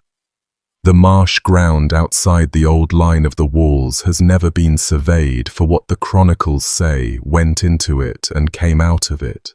So the entire event rests, and may always rest, on the testimony we have been weighing, ink against ink, with the ground itself keeping whatever it keeps. And the sack of Ma'ara did not even wait for morning. The princes may have paused for the night, the poor did not. The famished mass of the army poured through the breaches and over the walls in the dark, ahead of any order and outside anyone's control, and began to plunder. In the sources you can watch the two sieges of Ma'ara happen at once. The prince's siege, a matter of towers and terms and tomorrow's negotiations, and the poor's siege, a matter of tonight, of empty stomachs and 2 years of dying by the road, and it is the second siege that took the town. What happened in Ma'arat al-Numan between that night and the days that followed is attested by both Christian and Muslim sources, and neither tradition is gentle with it. On the morning of the 12th of December, Bohemond offered terms to what remained of the town's leadership, those who gathered in a designated palace near the gate and ceased fighting would have their lives. The sources on the Muslim side and several on the Christian side agree on what those terms proved to be worth. The people who surrendered were stripped of their goods. Then the killing began anyway, and once it began, it went through the whole town. Ibn al-Athir, the great Arab historian, writing a century later with the accumulated fury of that century, says the Franks put the population to the sword for 3 days, killing, in his figure, more than 100,000 people and taking countless captives. Ibn al-Qalanisi, much closer to the events, writing in Damascus within living memory, describes it with the specific bitterness of broken faith. The townspeople took refuge in their houses under a promise of protection, and the Franks broke every assurance, plundered everything they found, and raised crosses over the town. The Latin chroniclers, for their part, hardly dispute the substance. The Gesta's author says flatly that his own side killed everyone they met there, man and woman, and that no corner of the town was clear of Saracen corpses, so that a person could scarcely walk the streets except by stepping on the dead. The Gesta's author, remember, marched with Bohemond, and he preserves without any visible discomfort the detail that damns his own lord most completely. Bohemond, he says, sent word through interpreters to the leaders of the town that they should gather, with their wives and children and goods, into a palace above the gate, and he would save them from death. The town's notables did exactly that, packed into that building with everything they could carry. Families sitting on their bundled valuables in the dark, listening to the sack move through the streets outside, believing they had bought the one thing that mattered. What Bohemond's men then did, in his own followers' words, was take everything they had, gold, silver, and their ornaments, and as for the people, some they killed, and others they ordered taken to Antioch to be sold. sold. The palace of protection emptied into slave coffles, the pledged word of the most famous soldier in Christendom converted overnight into inventory, and the anonymous knight sets it down in the same register he uses for the price of grain. Ibn al-Athir's tradition preserves the other side's summary, 3 days in which the Franks put people to the sword, and between the two of them, the fate of Ma'ara's population resolves into its final sorting. The dead in the ditch and the marsh, the enslaved shuffling north up the Aleppo road in December toward the markets of Antioch, and, under the town, in the caves, a dwindling residue of the hidden, being hunted floor by floor and hole by hole for the rumor of gold. Muslim jurists in later generations, when they wrote about whether one could trust a Frankish safe conduct, had their case study ready-made. The numbers need honest handling, and I will try to manage it without turning this into a seminar.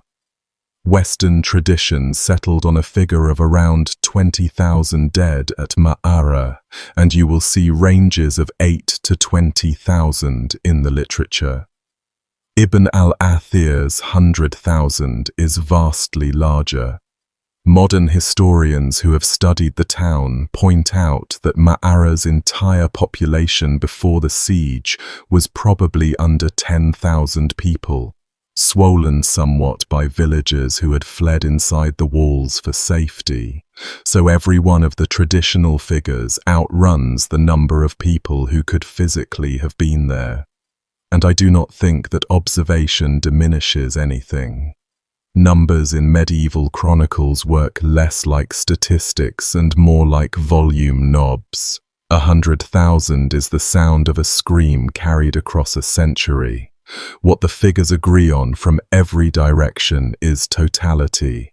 Ma'ara was not raided or subdued. It was emptied. The men were killed, more or less systematically, in the days after the fall, and the women and children who survived the first frenzy were gathered up as property. Slave caravans went north from Ma'ara that winter. Captives from the town were sold in the markets of Antioch. Families broken up on the block a month after they had been standing in their own kitchens. And Fulcher of Chartres, remember, a churchman of the Crusade itself, preserved without comment the price environment of that trade elsewhere on the march, where a captive might change hands for less than a horse. Those convoys moved north in the dead of winter, strings of roped survivors walking the same Aleppo road their town had lived on, past the stumps of their own orchards, toward the slave markets of a city the princes of Syria had failed to save the year before. Ransom, the ordinary mercy of that world's wars, barely functioned for them.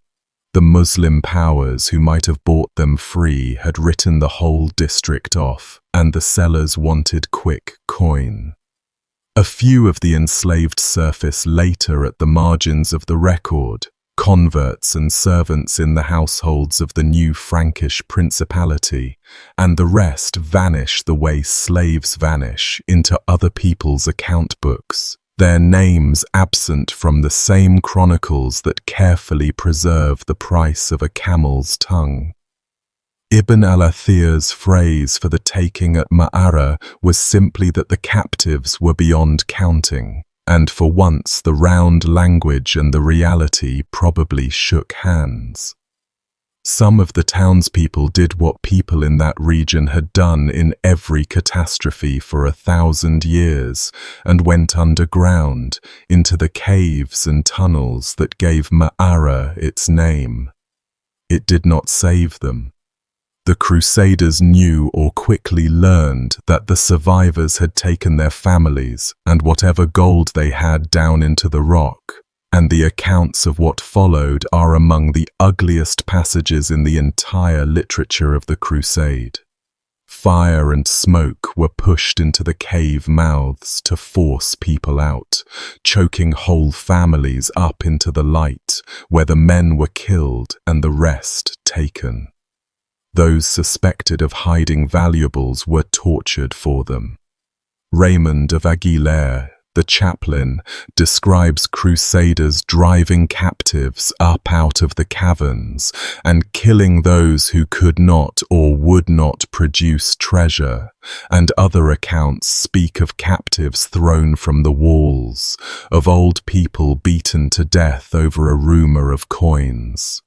The obsession with swallowed gold, which we first saw at Antioch, was here too, and I will spare you nothing about it, since the sources did not. The belief had spread through the army that Saracens hid their gold by swallowing it, so the dead were opened. Bellies were slit and searched.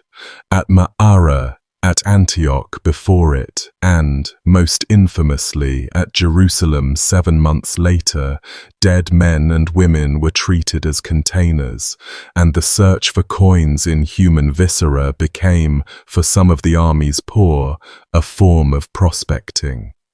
The chroniclers report this in the tone of men describing weather. A few days after the fall, then, this was Ma'arat al-Numan, a town of the dead, in December, held by the starving.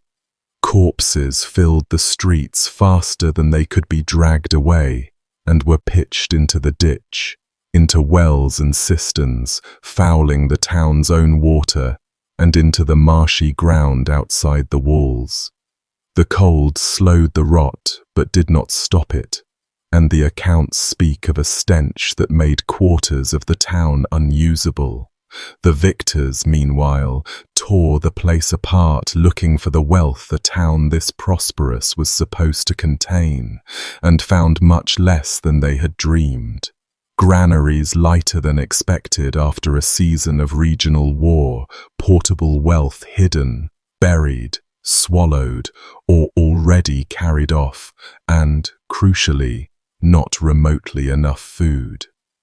The army had taken Ma'ara to solve its hunger, and Ma'ara did not solve it. Within days of the massacre, the conquerors of the town were starving inside it, wintering among the thousands they had killed, and the princes, with a timing that defies parody, resumed their real war, the one against each other.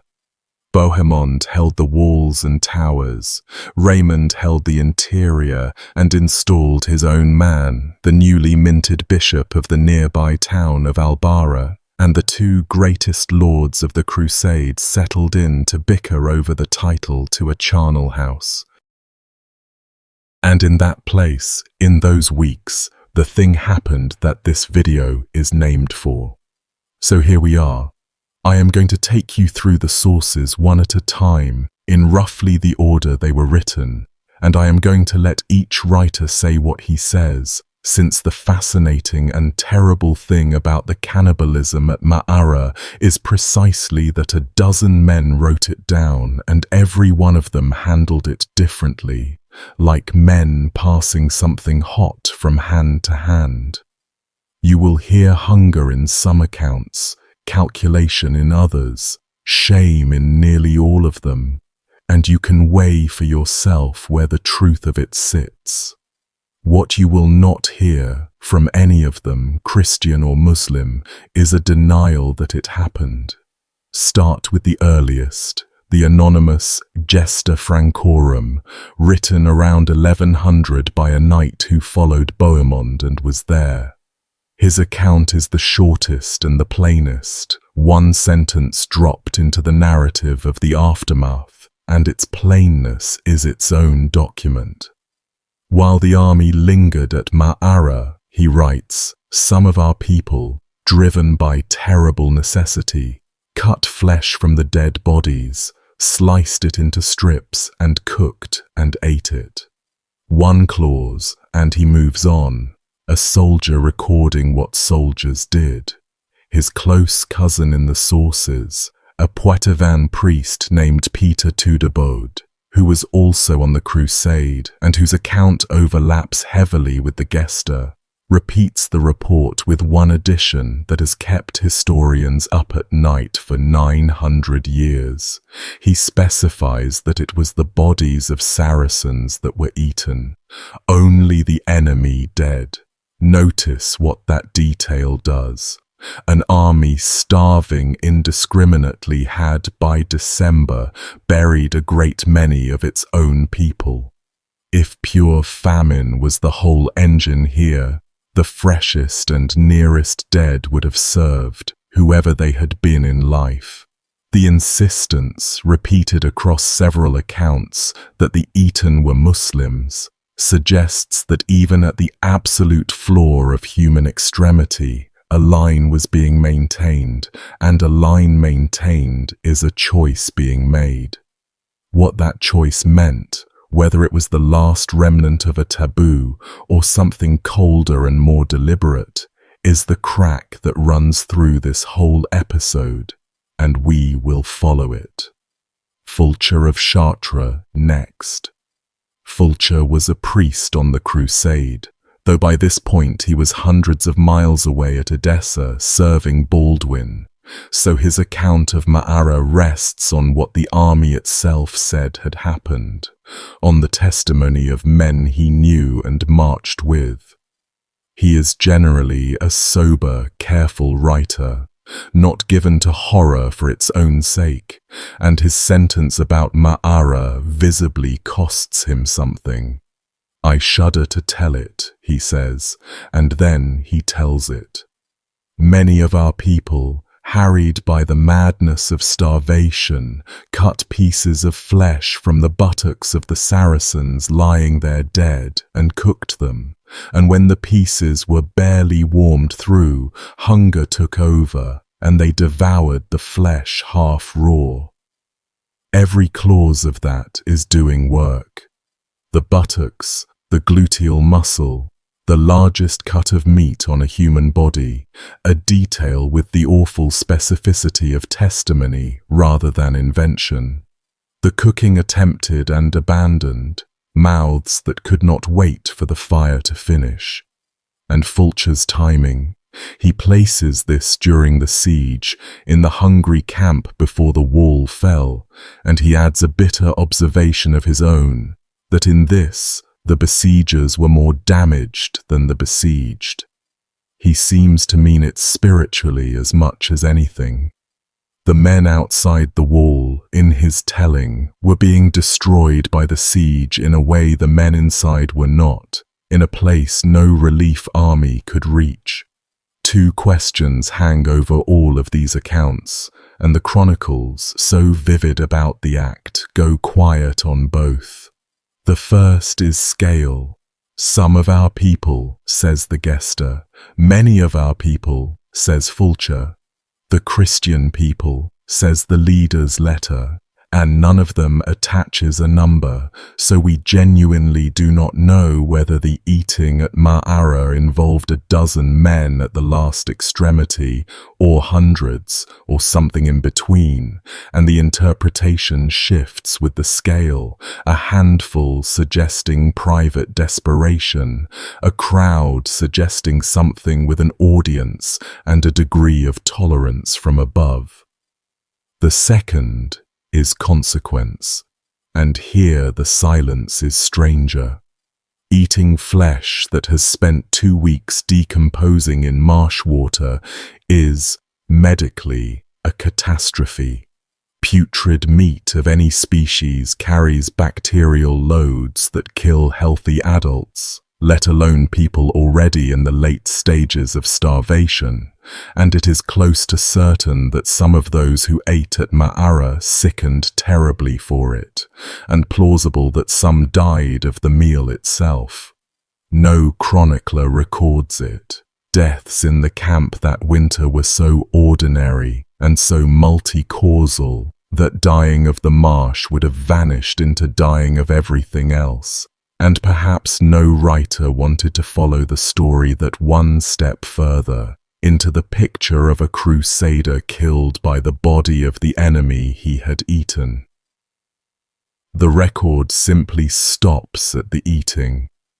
Everything after the swallow is inference, and I flag it as inference, and it has kept me up at night anyway.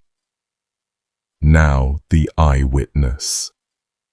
Raymond of Aguilé was in the Provençal camp at Maara, chaplain to the Count, carrier of the Holy Lance at the Battle of Antioch, and a man whose chronicle runs hot with visions, portents, and absolute certainty that God's hand steered every hour of this expedition.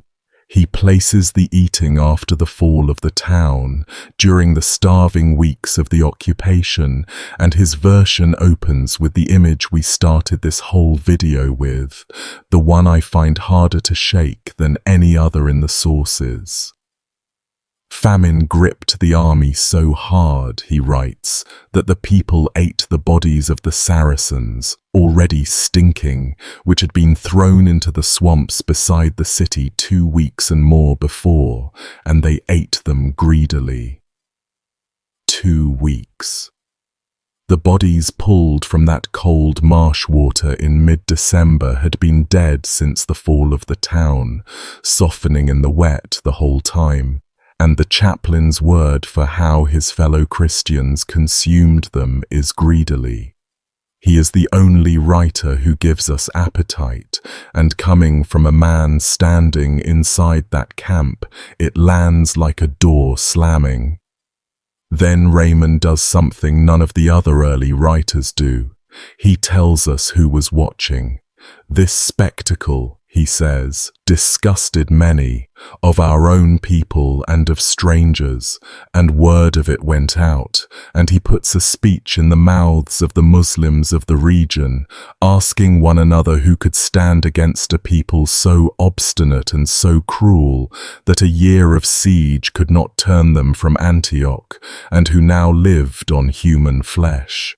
God, Raymond concludes, with what I can only describe as satisfaction, had put the terror of the Franks into every race, though the Franks themselves did not yet realize it. Run that back slowly and notice the shape of it. The man was there. He describes public eating, an audience, revulsion spreading outward, and then he banks the revulsion as a strategic asset, terror as a gift from God.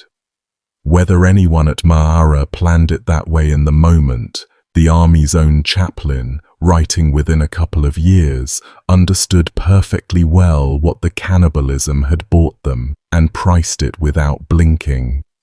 His accounting gets cashed, as we will see, on the road to Jerusalem. One more feature of Raymond's version deserves a look, since historians have chewed on it hard. He frames the eating as happening after every enemy in the vicinity was dead or enslaved, which raises an obvious puzzle about that audience of horrified onlookers. If no Muslims remained near Maara, who exactly was watching and who carried the tale?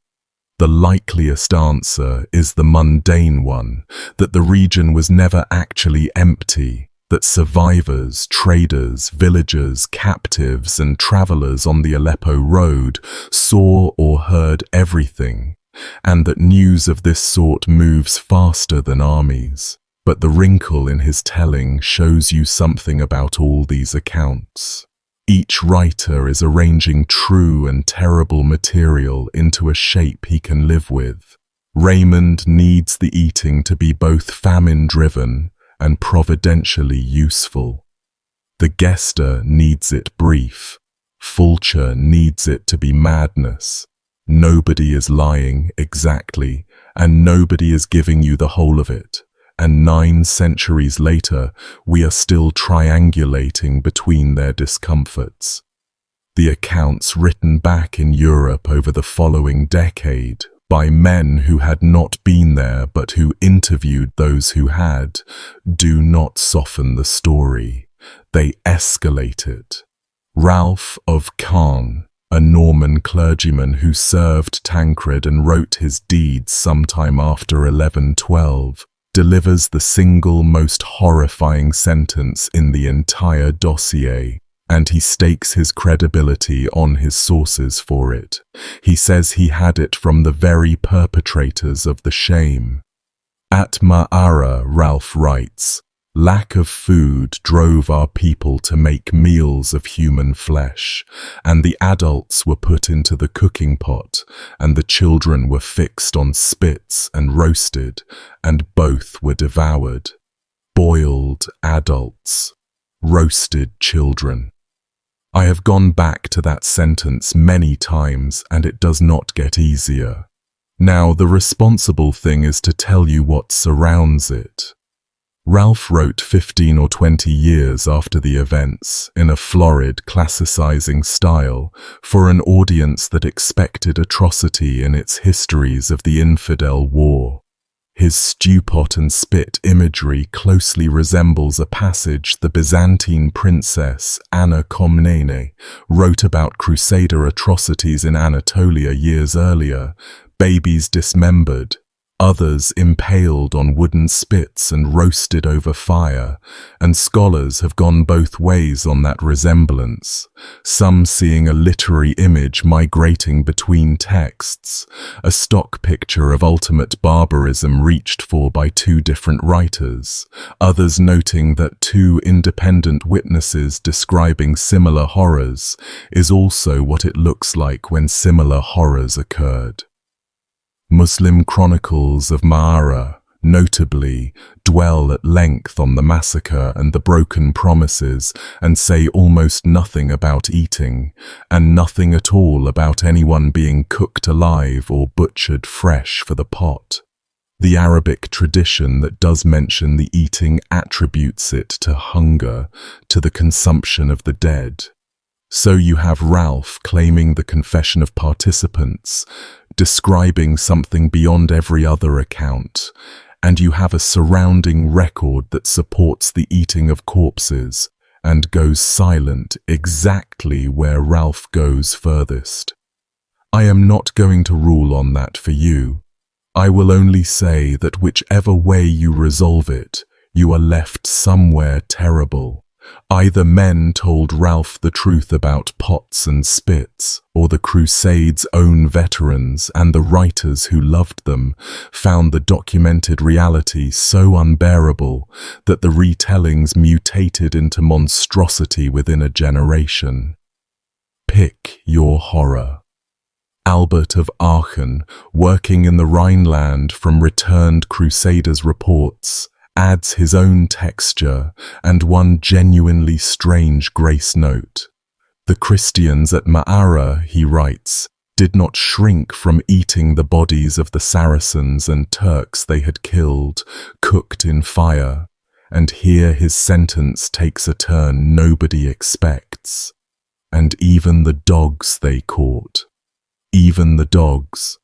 The construction places dog-eating as the further extremity, the thing his audience would find harder, and maybe for an 11th century European audience that was true, dogs being companions and human enemies being, in the mental furniture of the time, something less.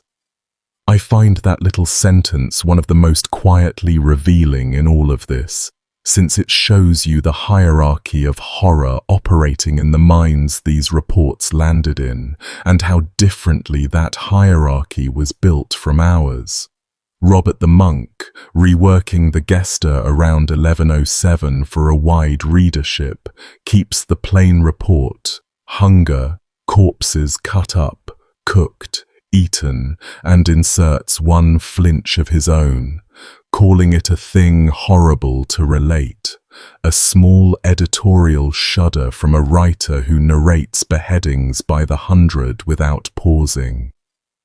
Baldric, abbot of Bourget, calls what happened at Ma'ara an unspeakable banquet, and then, having spoken of it, hurries to reassure his audience on the point that clearly mattered most to him, that Christians ate only Turks, that no Christian flesh was touched, framing the whole episode as an agony endured for God, almost a martyrdom of the mouth. Watch how many of these men reach for that same handhold, only the enemy dead, as if the taboo could be half kept, as if the eating could be sorted into licit and illicit meat. Whatever else that insistence is, it is not the voice of indiscriminate famine. Starvation does not check papers. Although, in fairness, the record of modern survival cannibalism cuts partly the other way, and I should say so. The documented cases, the Andes crash survivors of 1972, the boat wrecks of the Age of Sail, the trapped expeditions, show starving people maintaining rules inside the horror with remarkable consistency, eating only the already dead, sparing particular bodies, building little frameworks of consent and exception, since human beings apparently regulate even this. So the insistence at Ma'ara on eating only the enemy could be exactly that, the last fence a starving Christian could keep standing, and no more sinister than the fences the Andes survivors kept. Or it could be the fence and the weapon at once. The sources allow both, and I find that harder to live with than either alone. Then comes Guibert, abbot of Nogent, writing around 1108, a brilliant and endlessly quotable snob who never went east and had opinions about everyone who did. Guibert takes the cannibalism and performs surgery on it. It happened, he concedes, but rarely and in secret, and the men who did it stealthily, knowing it was abominable, so the army as a whole stands acquitted. And it was not the knights, God forbid, nor the respectable poor. Guibert has a specific population to hand it to, and with him, for the first time in our story, we meet them under their name, the Taufeurs. The Taufeurs are one of the strangest presences in medieval literature, and half the difficulty of talking about them is deciding what genre they belong to. In the sober chronicles they barely exist. In Guibert, and then massively in the vernacular epics composed over the following century, they swell into a whole barefoot nation within the army. And the name itself seems to come from a word for beggar or vagabond, possibly from the cheap sackcloth such men wore. Guibert describes them almost anthropologically, a horde of the utterly destitute who marched without weapons, without money, without shoes, living on roots and the refuse of the camp, filthy, covered in sores, and terrifying to everyone, including their own side. He gives them a king. King Tafur, the story runs, had been a Norman knight who lost his horse, and with it his rank, and instead of clawing his way back up, he went the other way entirely, gave away his arms and armor, dressed in sackcloth, and took command of the poor. Guibert has him inspecting his followers like a general, and any man found carrying money was expelled upward, sent off to buy weapons and join the paid ranks. Wealth disqualified you from this army within the army. The princes, Guibert says, valued the Taufeurs. They carried loads, filled ditches, worked the siege machines, and swarmed over walls, and the Muslims feared them beyond all the rest, believing the Franks kept a tribe of flesh-eating devils on purpose. You can hear, even in my summary, how the Taufeurs sit half in the world and half in legend, and the legend only grew. The Chanson d'Antioche, the great Crusade epic composed in something like its surviving form in the 1180s, 3 generations after the events, takes the cannibalism and hands it entirely and enthusiastically to King Tafur's people, and it moves the scene from Ma'ara back to the siege of Antioch, and it plays it, God help us, almost as comedy. The starving Tafurs in the poem come to Peter the Hermit, of all people, and ask what they should do. And Peter looks at the field of Turkish dead and tells them that the bodies lying there, properly cooked and salted, will eat well enough. So the Tafurs flay the corpses, boil some and roast others over fires in full view of the city walls, and sit there before all of Antioch, eating the enemy dead and pronouncing the meat, in one line that has scandalized readers for 8 centuries, tastier than spiced peacock. On the walls, the poem gives us the Turkish garrison watching this, crying out to their gods, fathers watching what happens to the bodies of their sons, and the city's commander sends to Bohemond in outrage, and Bohemond in the poem spreads his hands. "Nothing to do with me," he says, in effect. "These people are not ours to command, even we cannot control them. They frighten us too."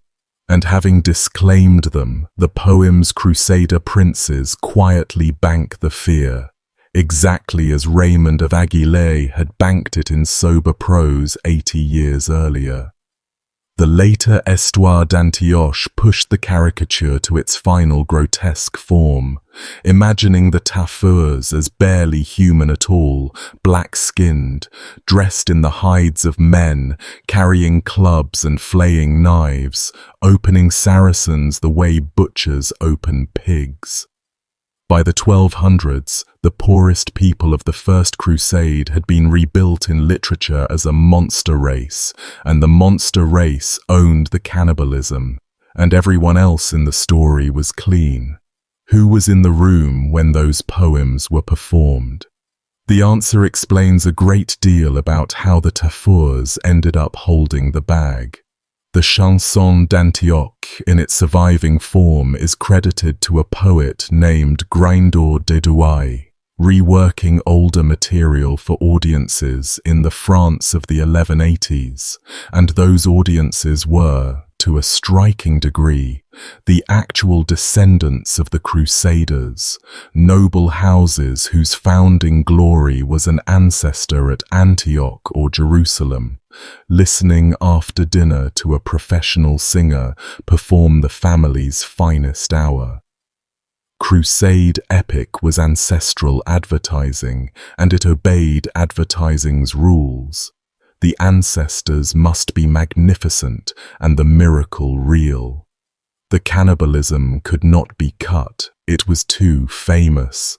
The whole of Christendom had heard something, so the poem does the next best thing and gives it entirely to people no listener in the hall was descended from, and then, in the poem's strange doubled logic, half redeems even them. King Tafur in the chanson is not only a monster, he is holy, first into the fighting, beloved of God precisely for owning nothing, and at Jerusalem the poem sends him storming the walls half naked at the front of the assault. The paradox came straight out of the Crusade's real ideology, in which voluntary poverty was the highest sanctity, and the barefoot pilgrim stood closer to Christ than any prince. So the poor of the army had to be, at once, God's favorites and the ones who did the unspeakable thing, saints with human fat on their hands, and the poem simply held both, with Peter the Hermit of all people recycled as their shepherd and provisioner. Medieval audiences apparently held that contradiction without strain. We mostly cannot, which may say more about us than about them. And either way the accounting stands.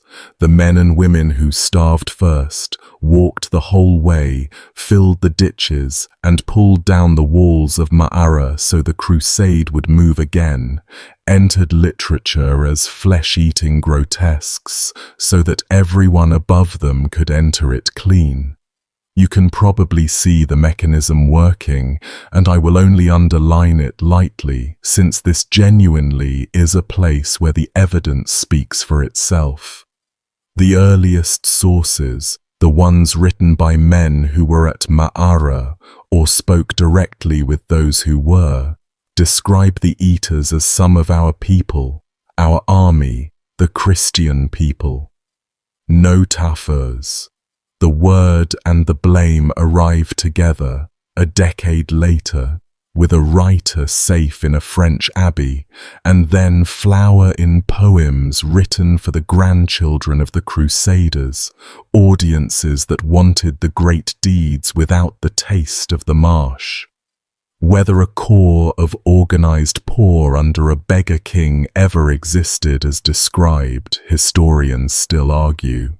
The destitute mass of the army certainly existed.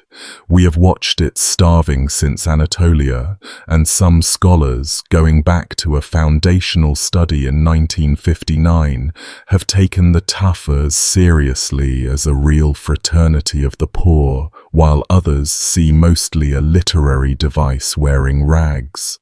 Either way, the function they served in memory is not in doubt. Somebody had to carry Ma'ara.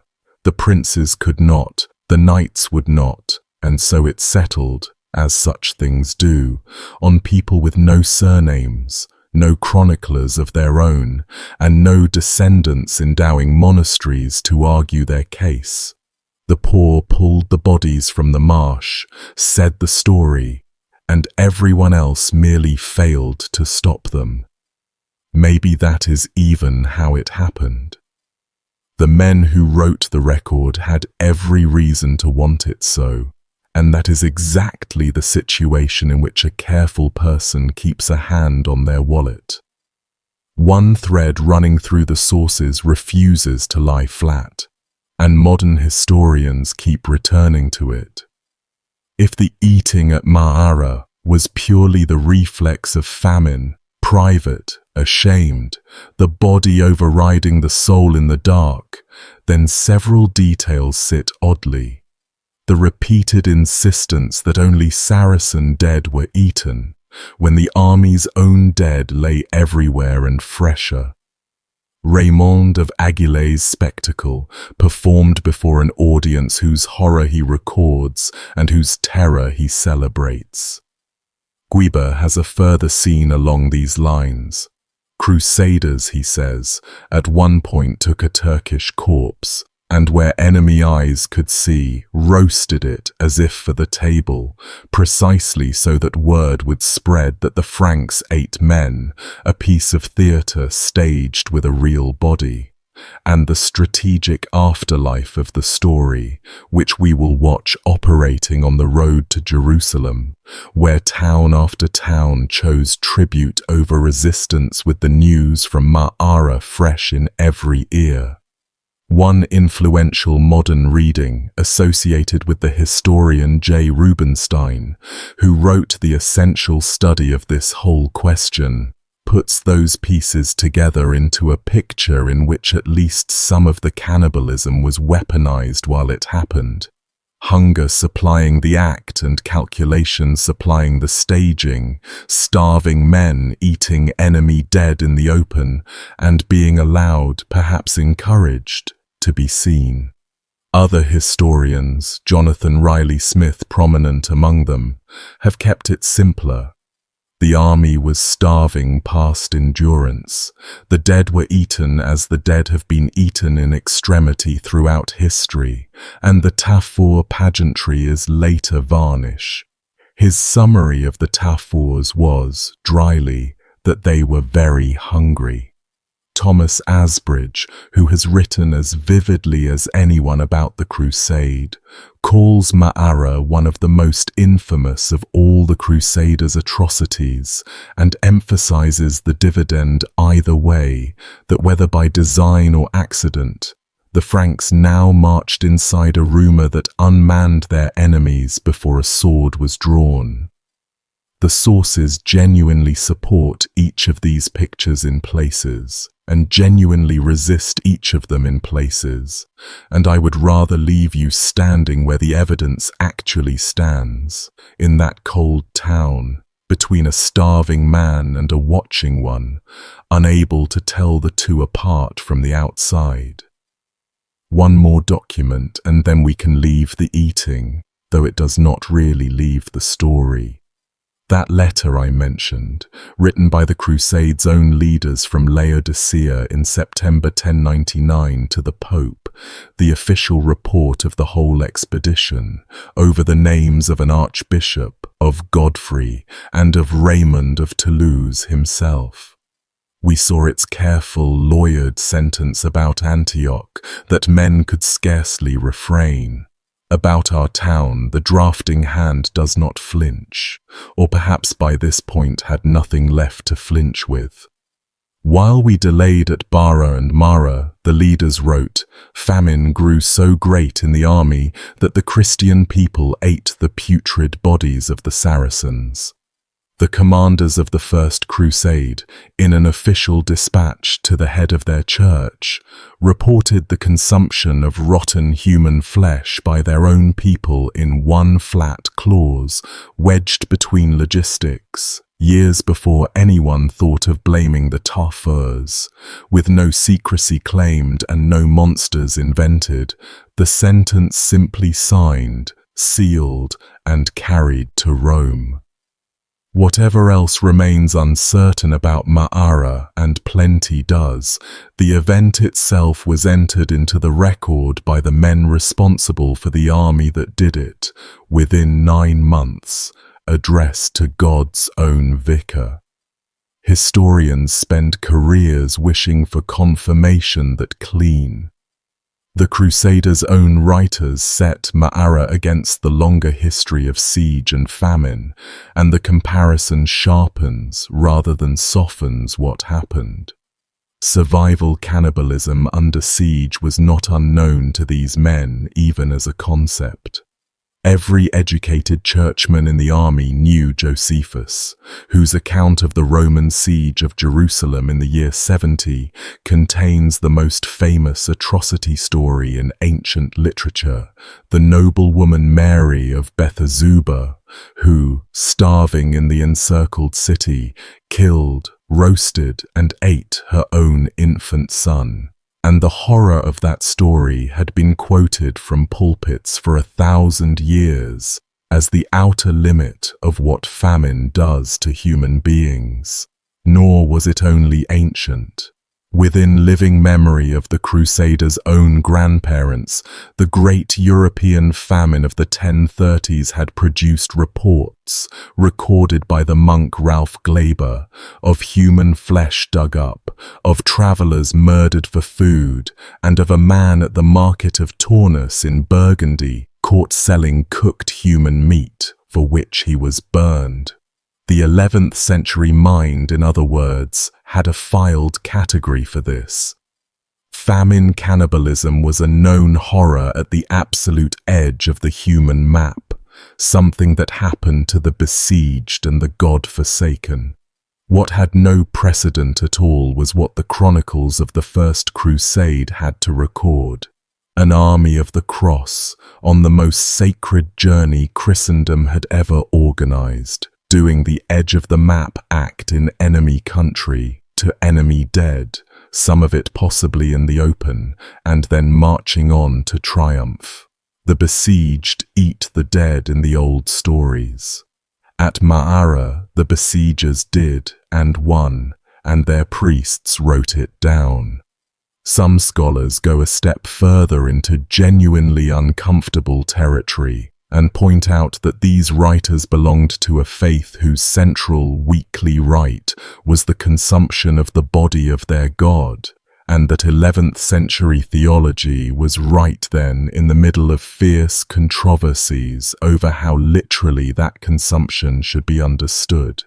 I will not press on this beyond noticing it, since the scholars themselves handle it with tongs, but it may be part of why the Latin sources circle the eating at Ma'ara so compulsively, unable to suppress it and unable to leave it alone. The subject sat too close to the most charged nerve in their entire mental world. At the far end of the interpretive range, one French historian, Michel Rouche, proposed in the 1990s an argument that still startles people at conferences, that in the apocalyptic weather of the Crusade, the flesh of the pagan dead could be assimilated to manna, food that God had, in extremity, permitted his pilgrims in the desert. Very few historians follow him all the way there. It shows you how wide the honest disagreement runs, from an atrocity of pure hunger, through hunger weaponized, to hunger sanctified, and every position on that line is held by serious people staring at the same 9 sentences. The apocalyptic weather, though, is real, and it may be the most important context of all. A strong current of modern scholarship, with J. Rubinstein again at the front of it, argues that many people on the First Crusade believed, sincerely and increasingly, that they were living inside the last days of the world, that the march to Jerusalem was the opening act of the apocalypse, and that the army itself was the instrument of prophecies now visibly coming true. 2 years of impossible survivals had fed that belief. Dorylaeum, the lance, the defeat of Kerboga by starving men on foot, each one filed as a miracle, each one raising the temperature. And in the apocalyptic frame, the ordinary rules were already suspended. The poor were exalted, since the last days belong to the meek, and the enemy dead were already damned, their bodies so much matter. Signs and wonders were expected daily and duly appeared. A man inside that frame, starving at Ma'ara, watching the visionaries relay orders from dead saints, did not necessarily experience the Marsh as a moral abyss. He may have experienced it as one more impossible thing in a year of impossible things, one more sign that the world was ending, and that he, of all people, was in the cast. None of this consoles. It may, though, explain how men came back from that winter and talked about it, to Ralph of Khan among others, in tones their interviewers could bear to transcribe. Life in the captured town through late December, meanwhile, would have been its own quiet horror even without the marsh. Winter rain on a townscape of the unburied. The wells fouled with the dead, so that water itself carried the town's fate in it. Smoke still drifting from the cave mouths. Soldiers billeted in houses whose owners they had killed, sleeping under blankets pulled from beds whose families were in the ditch, eating, when they ate at all, out of kitchens still stocked with another woman's jars. The Bishop Raymond had installed at Albara came and went. Mass was sung. The ordinary machinery of the army's piety ran on in a town whose mosques stood empty and whose minarets looked down on Frankish centuries. And in the command tents, the quarrel over possession of this place actually intensified as its worthlessness became clear, since by now Ma'ara had stopped being a prize and become a symbol, a token in the game between Raymond and Bohemond over Antioch, over precedence, over which of them the crusade belonged to. Bohemond, at one point around the turn of the year, simply pulled his men out of the towers he held and went back north to Antioch, having first, in one account, expelled Raymond's garrison from his sector, and the two greatest soldiers of the expedition settled into a cold war with a dead town and the road to Jerusalem as hostages. The deadlock broke from below, and the way it broke is one of the most extraordinary scenes of the whole crusade. Raymond, trying to purchase the loyalty of the other princes and reassemble the march under his own banner, convened them at a castle up the road in mid-January and offered money, hard figures, thousands of gold solidi to Godfrey and Robert of Normandy. Smaller sums scaled down the pecking order, essentially bidding to hire the crusade. The recorded offers survive, and they measure both his wealth and his desperation. 10,000 gold solidi to Godfrey, 10,000 to Robert of Normandy, 6,000 to Robert of Flanders, 5,000 to Tancred, and smaller sums scaled down through the second rank of lords, a price list for a holy war, drawn up 20 miles from the town where his army was eating the dead. Some took the money. Godfrey declined. Bohemond was past buying. And while the princes haggled, the poor at Ma'ara, the survivors of Anatolia and 2 Antioch famines, and the December we have just lived through, decided they had had enough of being wintered in a slaughterhouse while rich men negotiated, and they began, without orders, with their bare hands and whatever tools they could find, to demolish the town. They pulled Ma'ara's fortifications apart stone by stone, the sick and the feeble joining in. Raymond of Aguilera describing even those too weak to lift working stones off the walls, levering blocks loose and rolling them into the ditch, day after day, with the logic of people who had correctly identified the actual obstacle between them and Jerusalem: walls. As long as Ma'ara had walls, it was worth holding, and as long as it was worth holding, princes would sit and hold it. So the poor deleted the town as a military object. The Bishop of Albera reportedly tried to stop them and was ignored. And Raymond of Toulouse, returning from his haggling to find his prize being disassembled by its own occupiers, drew the only conclusion available. On the 5th of January he ordered the demolition completed, and the remaining fortifications of Ma'arat al-Numan came down, and what fire could finish, fire finished. Nothing like what had just happened occurs anywhere else in the crusade. The commons had gone on strike, and the strike had worked. For 3 years the poor had been the crusade's fuel, dying first in every famine and absorbing every arrow meant for a night, and holding, in exchange, exactly no vote in anything. And at Ma'ara, with their bare hands, in winter, they exercised the one power nobody could take from them, the power to make the object of the prince's quarrel stop existing. The demolition was slow, dangerous work, done by people at the end of their strength. Falling masonry killed and maimed some of the wreckers, and the chronicle preserves the astonishing image of the sick, unable to stand, working stones loose from the lower courses and rolling them down into the ditch from their knees. It was also, in its way, the most eloquent statement anyone made in the whole affair. No sermon or speech survives from the mass of the army, nothing in words at all. What survives is the act itself, a starving crowd dismantling a fortress to force their lords back onto the road to Jerusalem, and it worked within 3 weeks.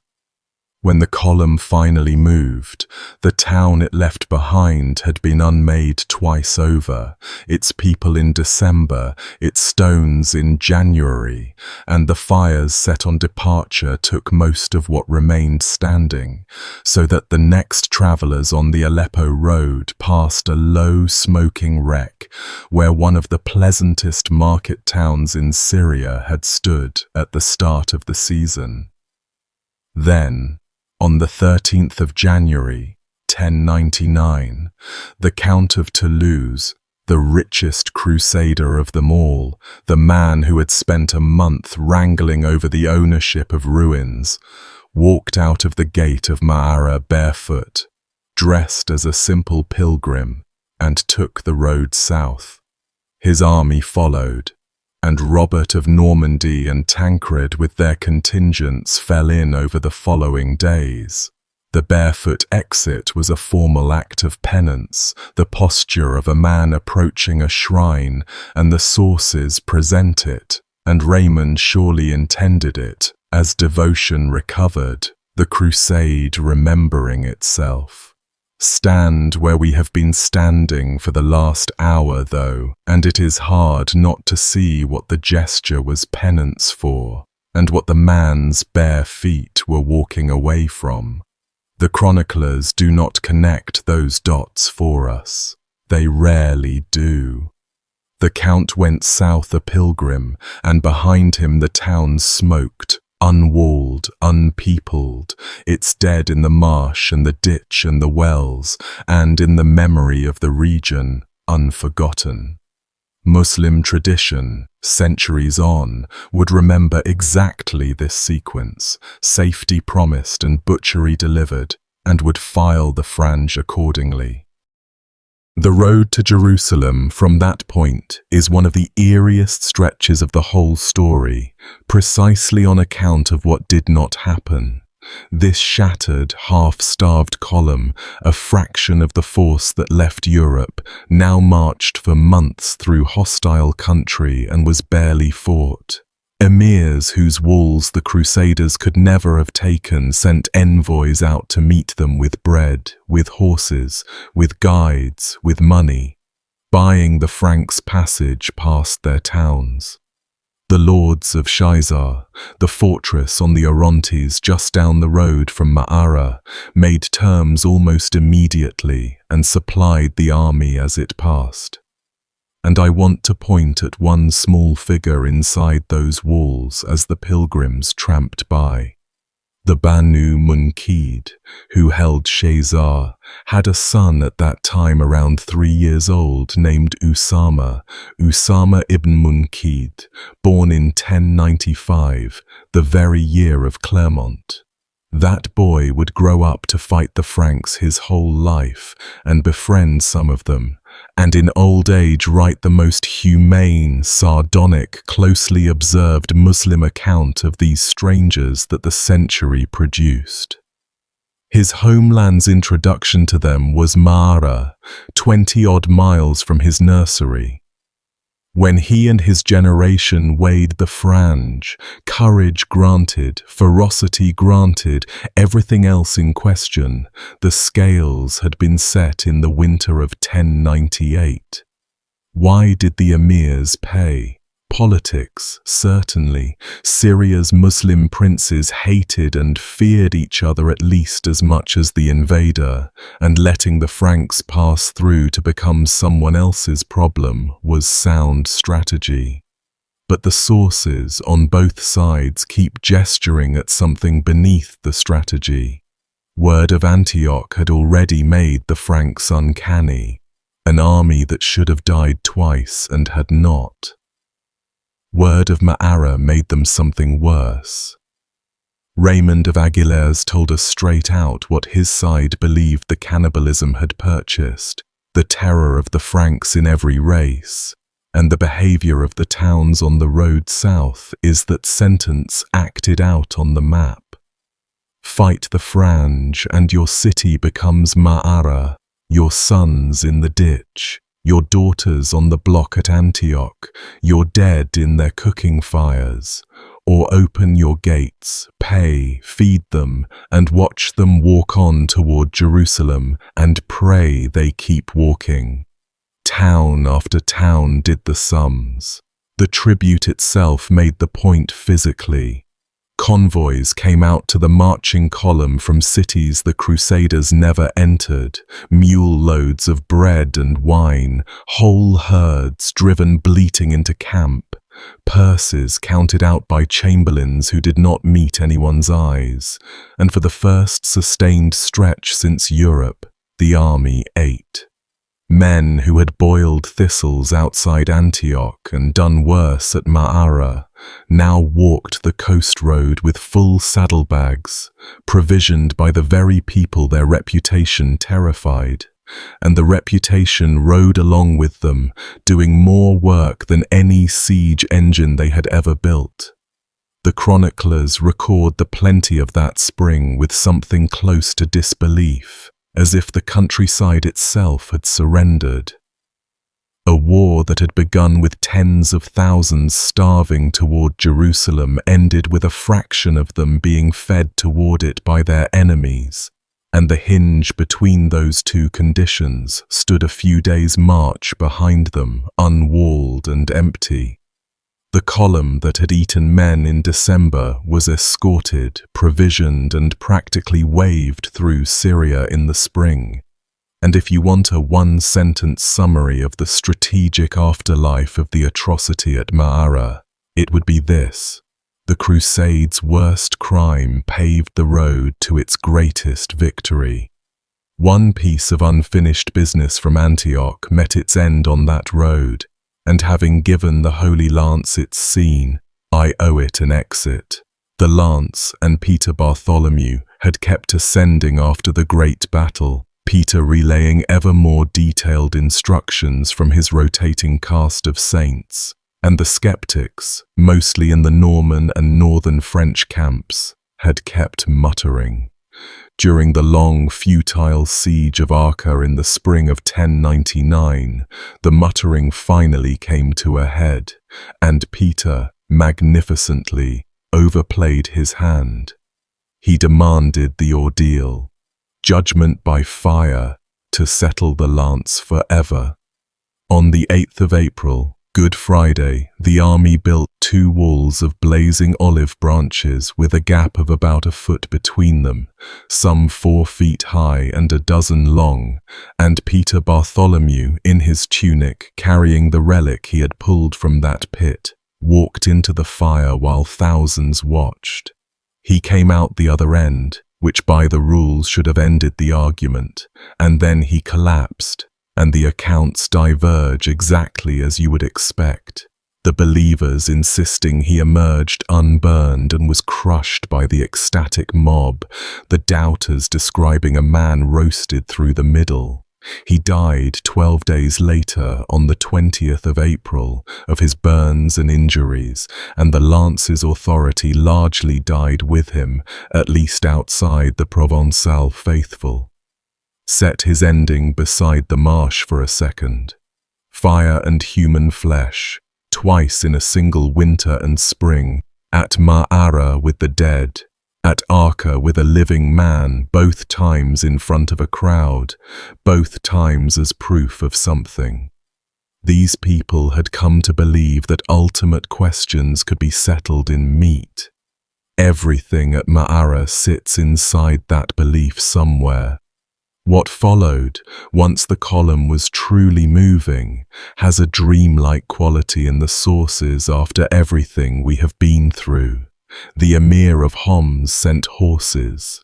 The Emir of Tripoli, one of the wealthiest princes on the coast, sent gold, mules, and provisions, and opened his markets. The army wound down through the gorge below the castles that would one day carry the name Crac de Chevalier, and the country changed around them, the Lebanese coast in early spring, green and heavily stocked. And men who had spent 2 winters chewing hide walked through orchards eating until they were ill.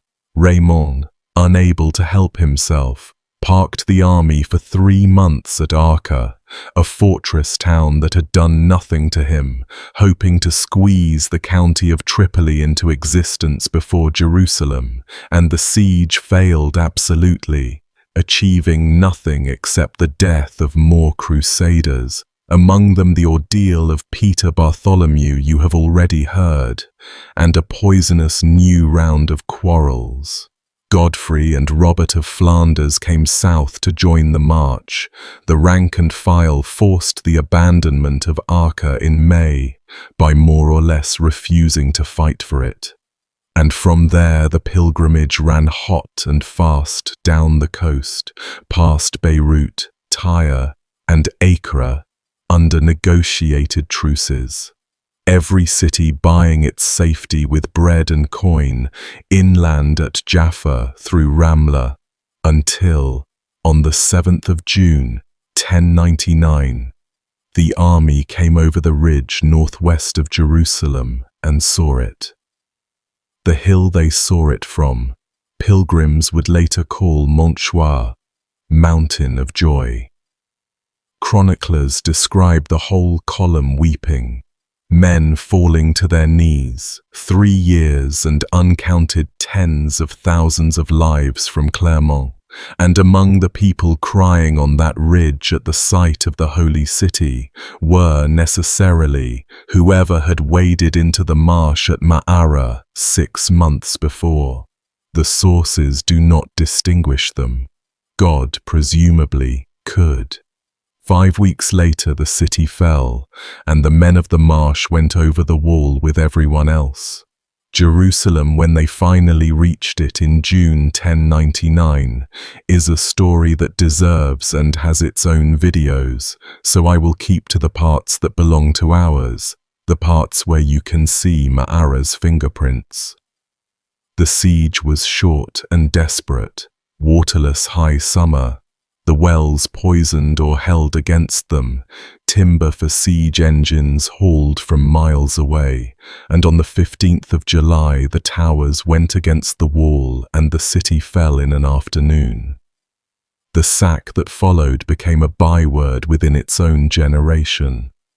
The chroniclers on the winning side, and this bears repeating, the winning side, describe the streets and the temple platform running with blood, Raymond of Aguilers reaching for the book of Revelation and exulting that in the courts of the temple men rode in blood to the knees, to the horses' bridles.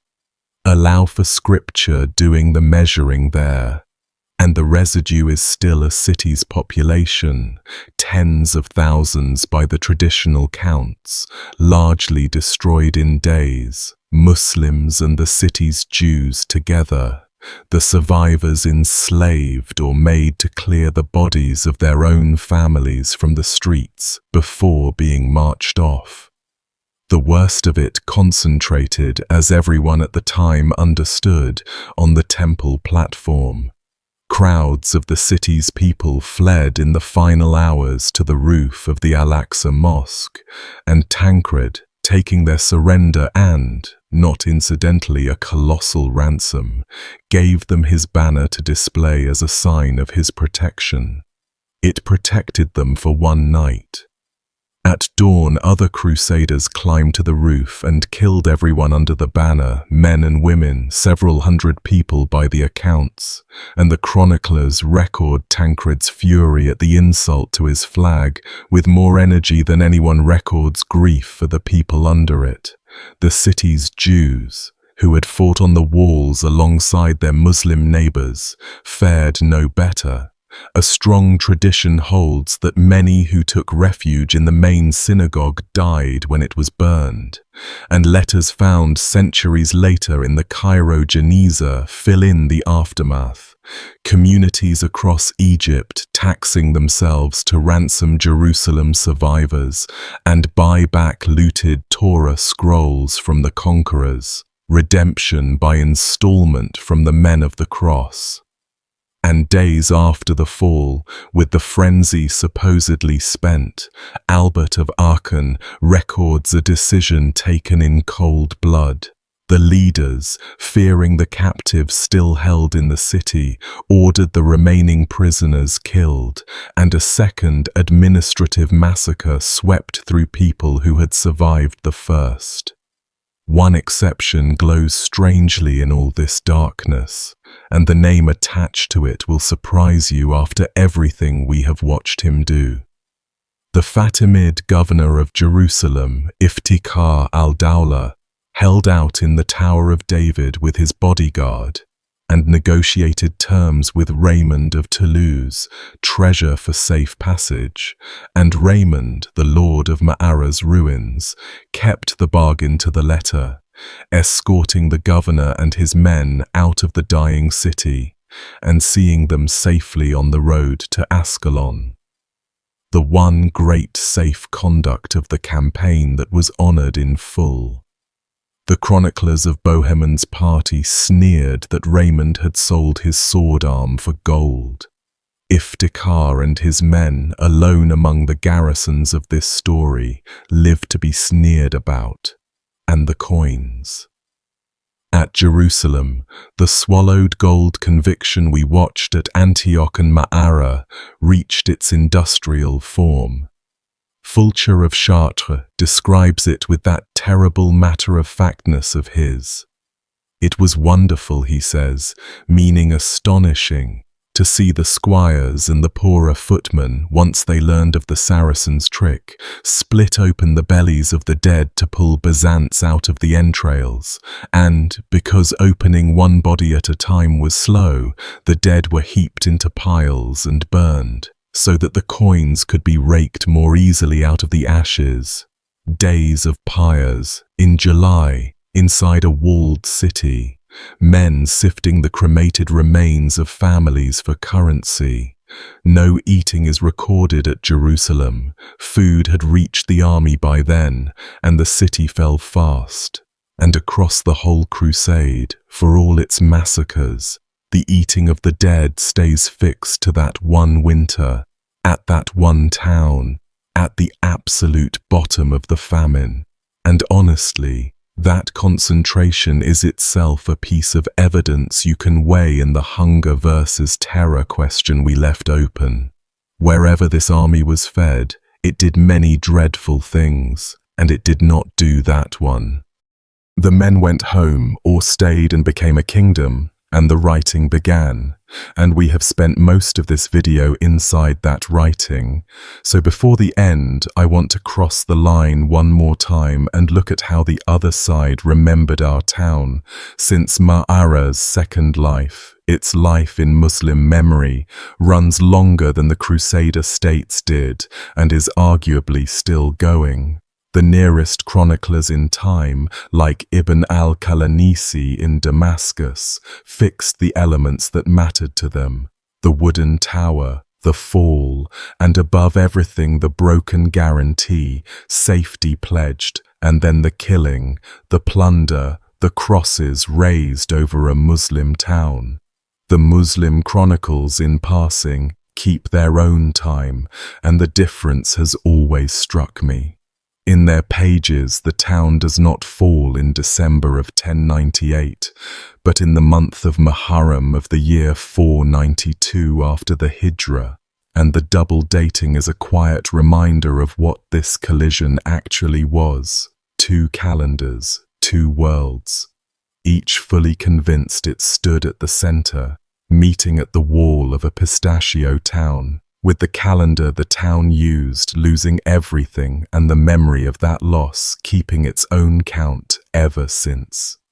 Ibn al-Athir, writing his great history in the early 1200s as the counter-crusade of Saladin's era looked back and took stock, set Ma'ara into a chain: Sicily, Spain, Antioch, Ma'ara, Jerusalem, the Frankish tide as a single story, and loaded the town's name with that impossible 100,000 dead, 3 days of the sword, grief scaled up past demography into meaning, and the grief travelled. In August of 1099, weeks after Jerusalem fell, the chief Qadi of Damascus, Abu Sa'ad al-Harawi arrived in Baghdad at the head of a party of refugees from Syria and marched them into the court of the Caliph al-Mustajir, the spiritual sovereign of Sunni Islam, to demand a response to what the Franj had done. The scene, preserved in the Arabic tradition and made famous again by Marlouf, is one of the great set pieces of the era.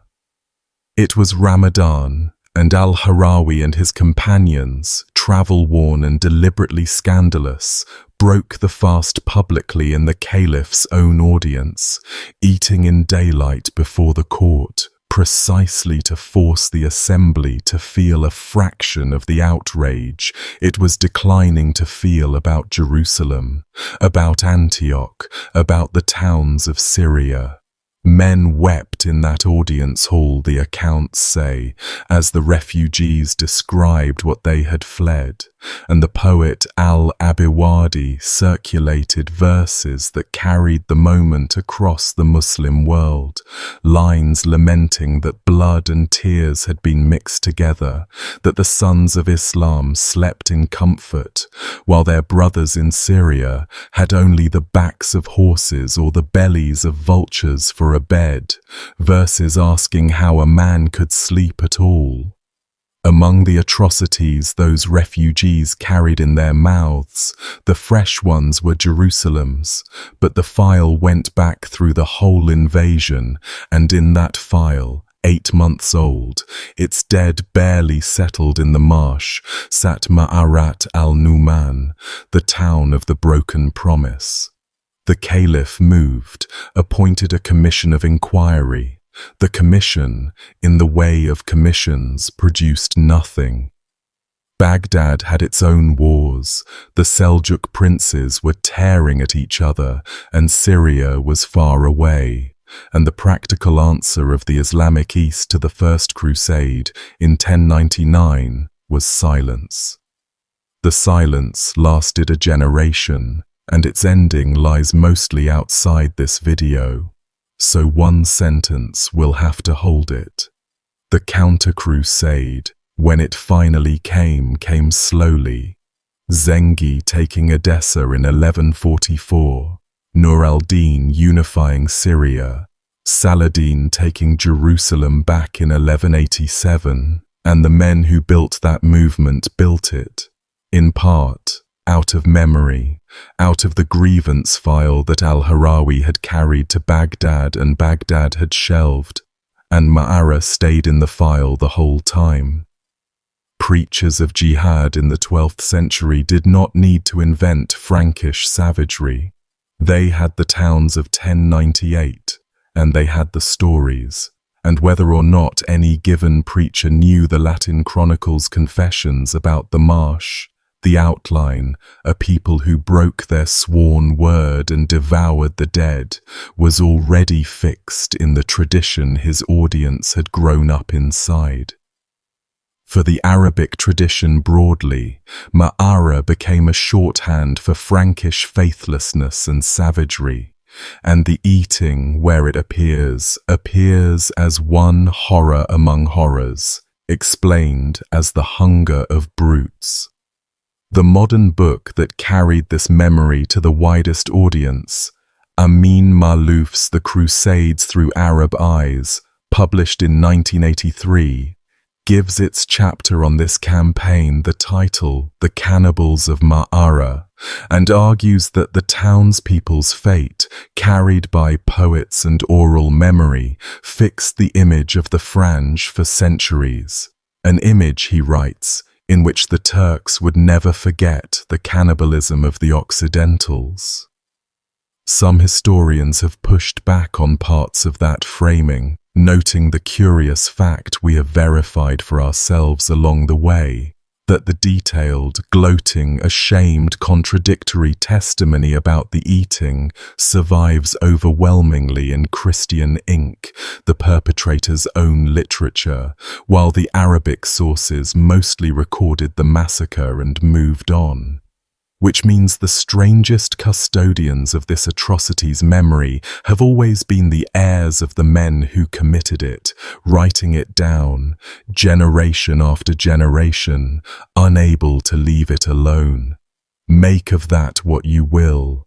I find it quietly affecting despite myself, this 900-year chain of Latin clerks and modern historians picking the scab because someone has to. Usama grew into exactly the chronicler that strange borderland needed, and his book, set down in his old age in the 1180s, is the best window we have into how the generation raised on the memory of 1098 actually thought about the Franks once it had to live beside them. His judgment, delivered more than once, was that the Franks were animals, possessing the virtues of animals, courage and fighting zeal, and nothing else. And then, being an honest man, he spent chapters recording the exceptions and the puzzles. He tells of a Frankish physician summoned to treat two patients his own doctor was managing perfectly well, a knight with an abscessed leg and a woman wasting with fever. The Frank, he says, put the leg on a block and had it chopped with an axe, and the knight died on the spot. Then diagnosed a devil in the woman's head, cut a cross into her scalp and rubbed it with salt, and she died too. At which point Usama's informant, a Christian physician of the region, packed up and went home, having learned, he said, things about Frankish medicine he had never known before. He tells of praying in a corner of the Al-Aqsa compound, by then handed over to the Templars, when a newly arrived Frank grabbed him mid-prayer, twice, and physically turned him to face east, the proper direction as the Frank understood it, until the embarrassed Templars, old hands who knew their neighbors, hauled their guest off with apologies, explaining that the man was fresh from the west. That little scene, the veteran Franks apologizing for the new ones, contains an entire century of accommodation the Crusade chronicles never imagined. And still, under all of Usama's urbane anecdotes, the beast verdict sits unretracted, and it had a genealogy. He was 3 when Ma'ara died, a day's ride from his nursery. The world that taught him what Franks were had learned it, in the first instance, from the winter this video is about.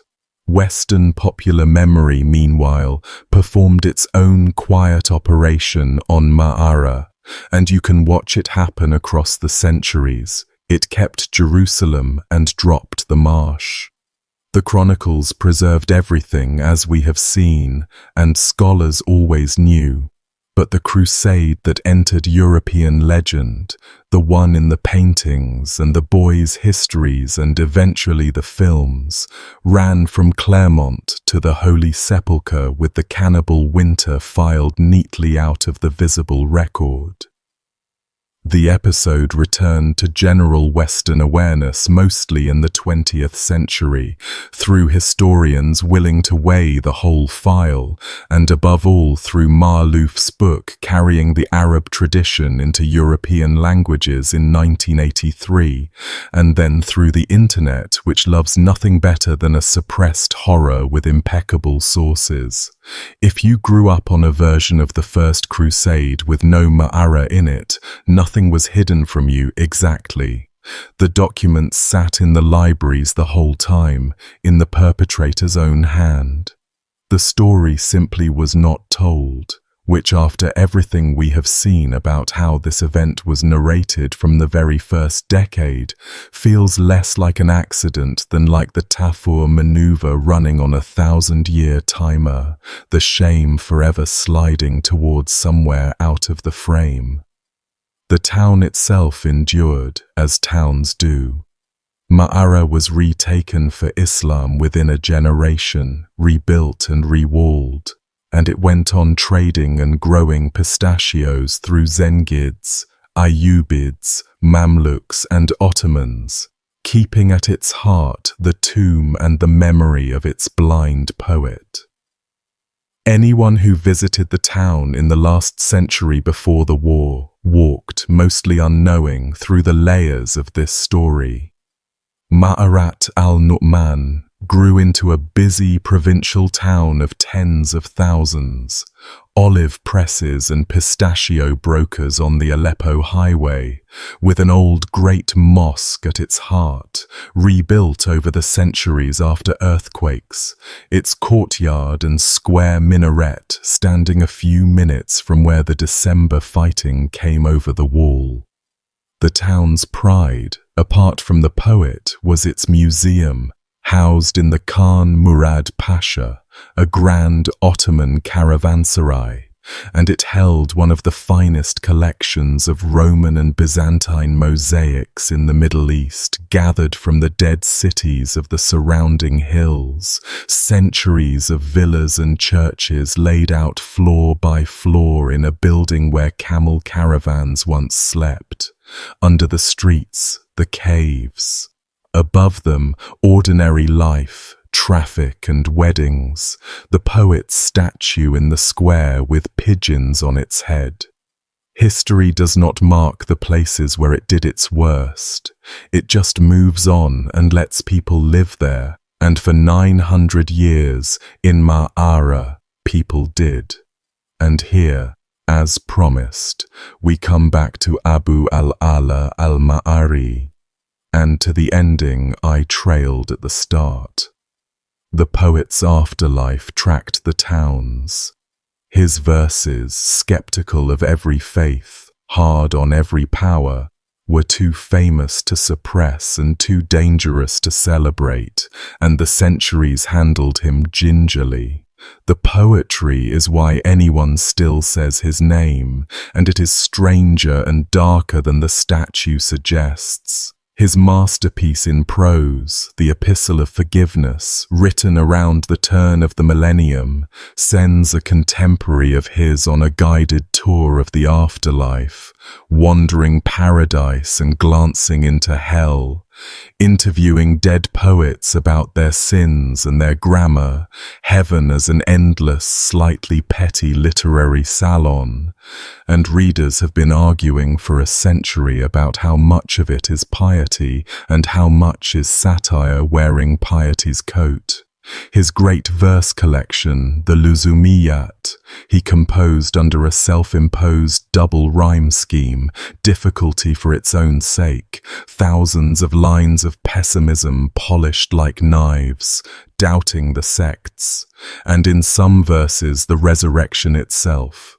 And conservative critics called him a heretic for 1,000 years, while poets kept memorizing him. Then the verses that land hardest in our story, the vegetarian poems, in which he berates his fellow humans for the whole economy of eating. Do not take, he says in essence, the fish from the water, nor the flesh of slaughtered beasts, nor the white milk that mothers made for their young, and never for us, nor the eggs stolen from birds, nor the honey the bees gathered for themselves, since it is unjust to build our comfort out of the suffering of other creatures. He lived that code for decades in the town, whose marsh we have spent this video beside. When he went to Baghdad around the year 1000, the capital's literary world received him as a phenomenon and offered him the patronage every poet lived on, and he refused it, on the principle that praise for pay was a form of lying, and after 18 months he came home to Ma'ara, to a small inherited income, a diet of lentils and figs, and a house he rarely left, and the students came to him from Persia and Spain and everywhere between for 50 years. He never married, on principle.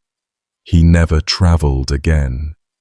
He was, by the testimony of everyone who met him, the most learned man of his age, and he asked that his grave carry one line only, holding his father responsible for the sole crime ever committed against him. He had asked for a single line above his grave, that this wrong was done to me by my father, and I did it to none, meaning that being born was the only injury in his ledger, given to him, passed on to nobody, a childless man's epitaph, and a whole philosophy in 14 words. The people of Ma'ara kept his tomb. In the 20th century, modern Syria claimed him as a national glory, and in the 1940s the sculptor Fathi Mohammed cast a bronze bust of the old man, blind eyes, heavy beard, and it stood in the center of Ma'arat al-Numan, the town's most famous face, watching over its square through everything the century did. Then came the Syrian civil war, and Ma'ara found itself once again on the road armies use, fought over, shelled. Its museum, one of the great mosaic collections of the Middle East, looted and blasted, its people scattered into the same fields their ancestors had fled through. And on the 12th of February, 2013, fighters of the Al-Nusra Front, the local franchise of Al-Qaeda, came for the poet. They took a stone-cutting tool to the statue of Al-Ma'ari and cut the head off. Photographs went around the world within hours. The bearded bronze head on the ground beside its plinth, and people who had never heard of the town spent that week learning the words Ma'arat al-Numan. Explanations varied. Some said the militants condemned him as a heretic for the poetry. Some said it was clan politics, or the rumor of treasure inside the bronze, and perhaps it hardly matters which. 1,000 years nearly after the man's death, and 915 years after Crusaders ate the dead in his hometown's marshes, men with absolute certainty in their eyes stood in the square of Ma'ara and beheaded the one citizen it ever produced who had warned, in meter, against absolute certainty.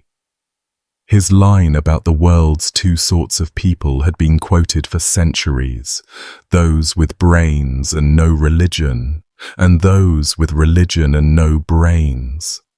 The statue stood headless in the square, and the town emptied around it, and somewhere under all of it, under the square and the houses and the ruined museum, the old caves are still there, holding whatever the winter of 1098 left in them.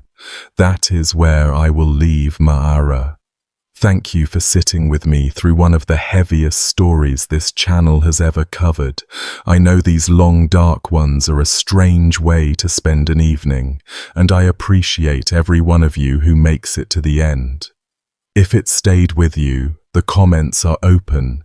Tell me what you think happened in that camp, hunger, calculation, or both, and tell me what you would like covered next. Enormous thanks to the patrons and members holding this whole operation up. Links to join them are in the description and the pinned comment. Sleep well if you can. See you in the next one.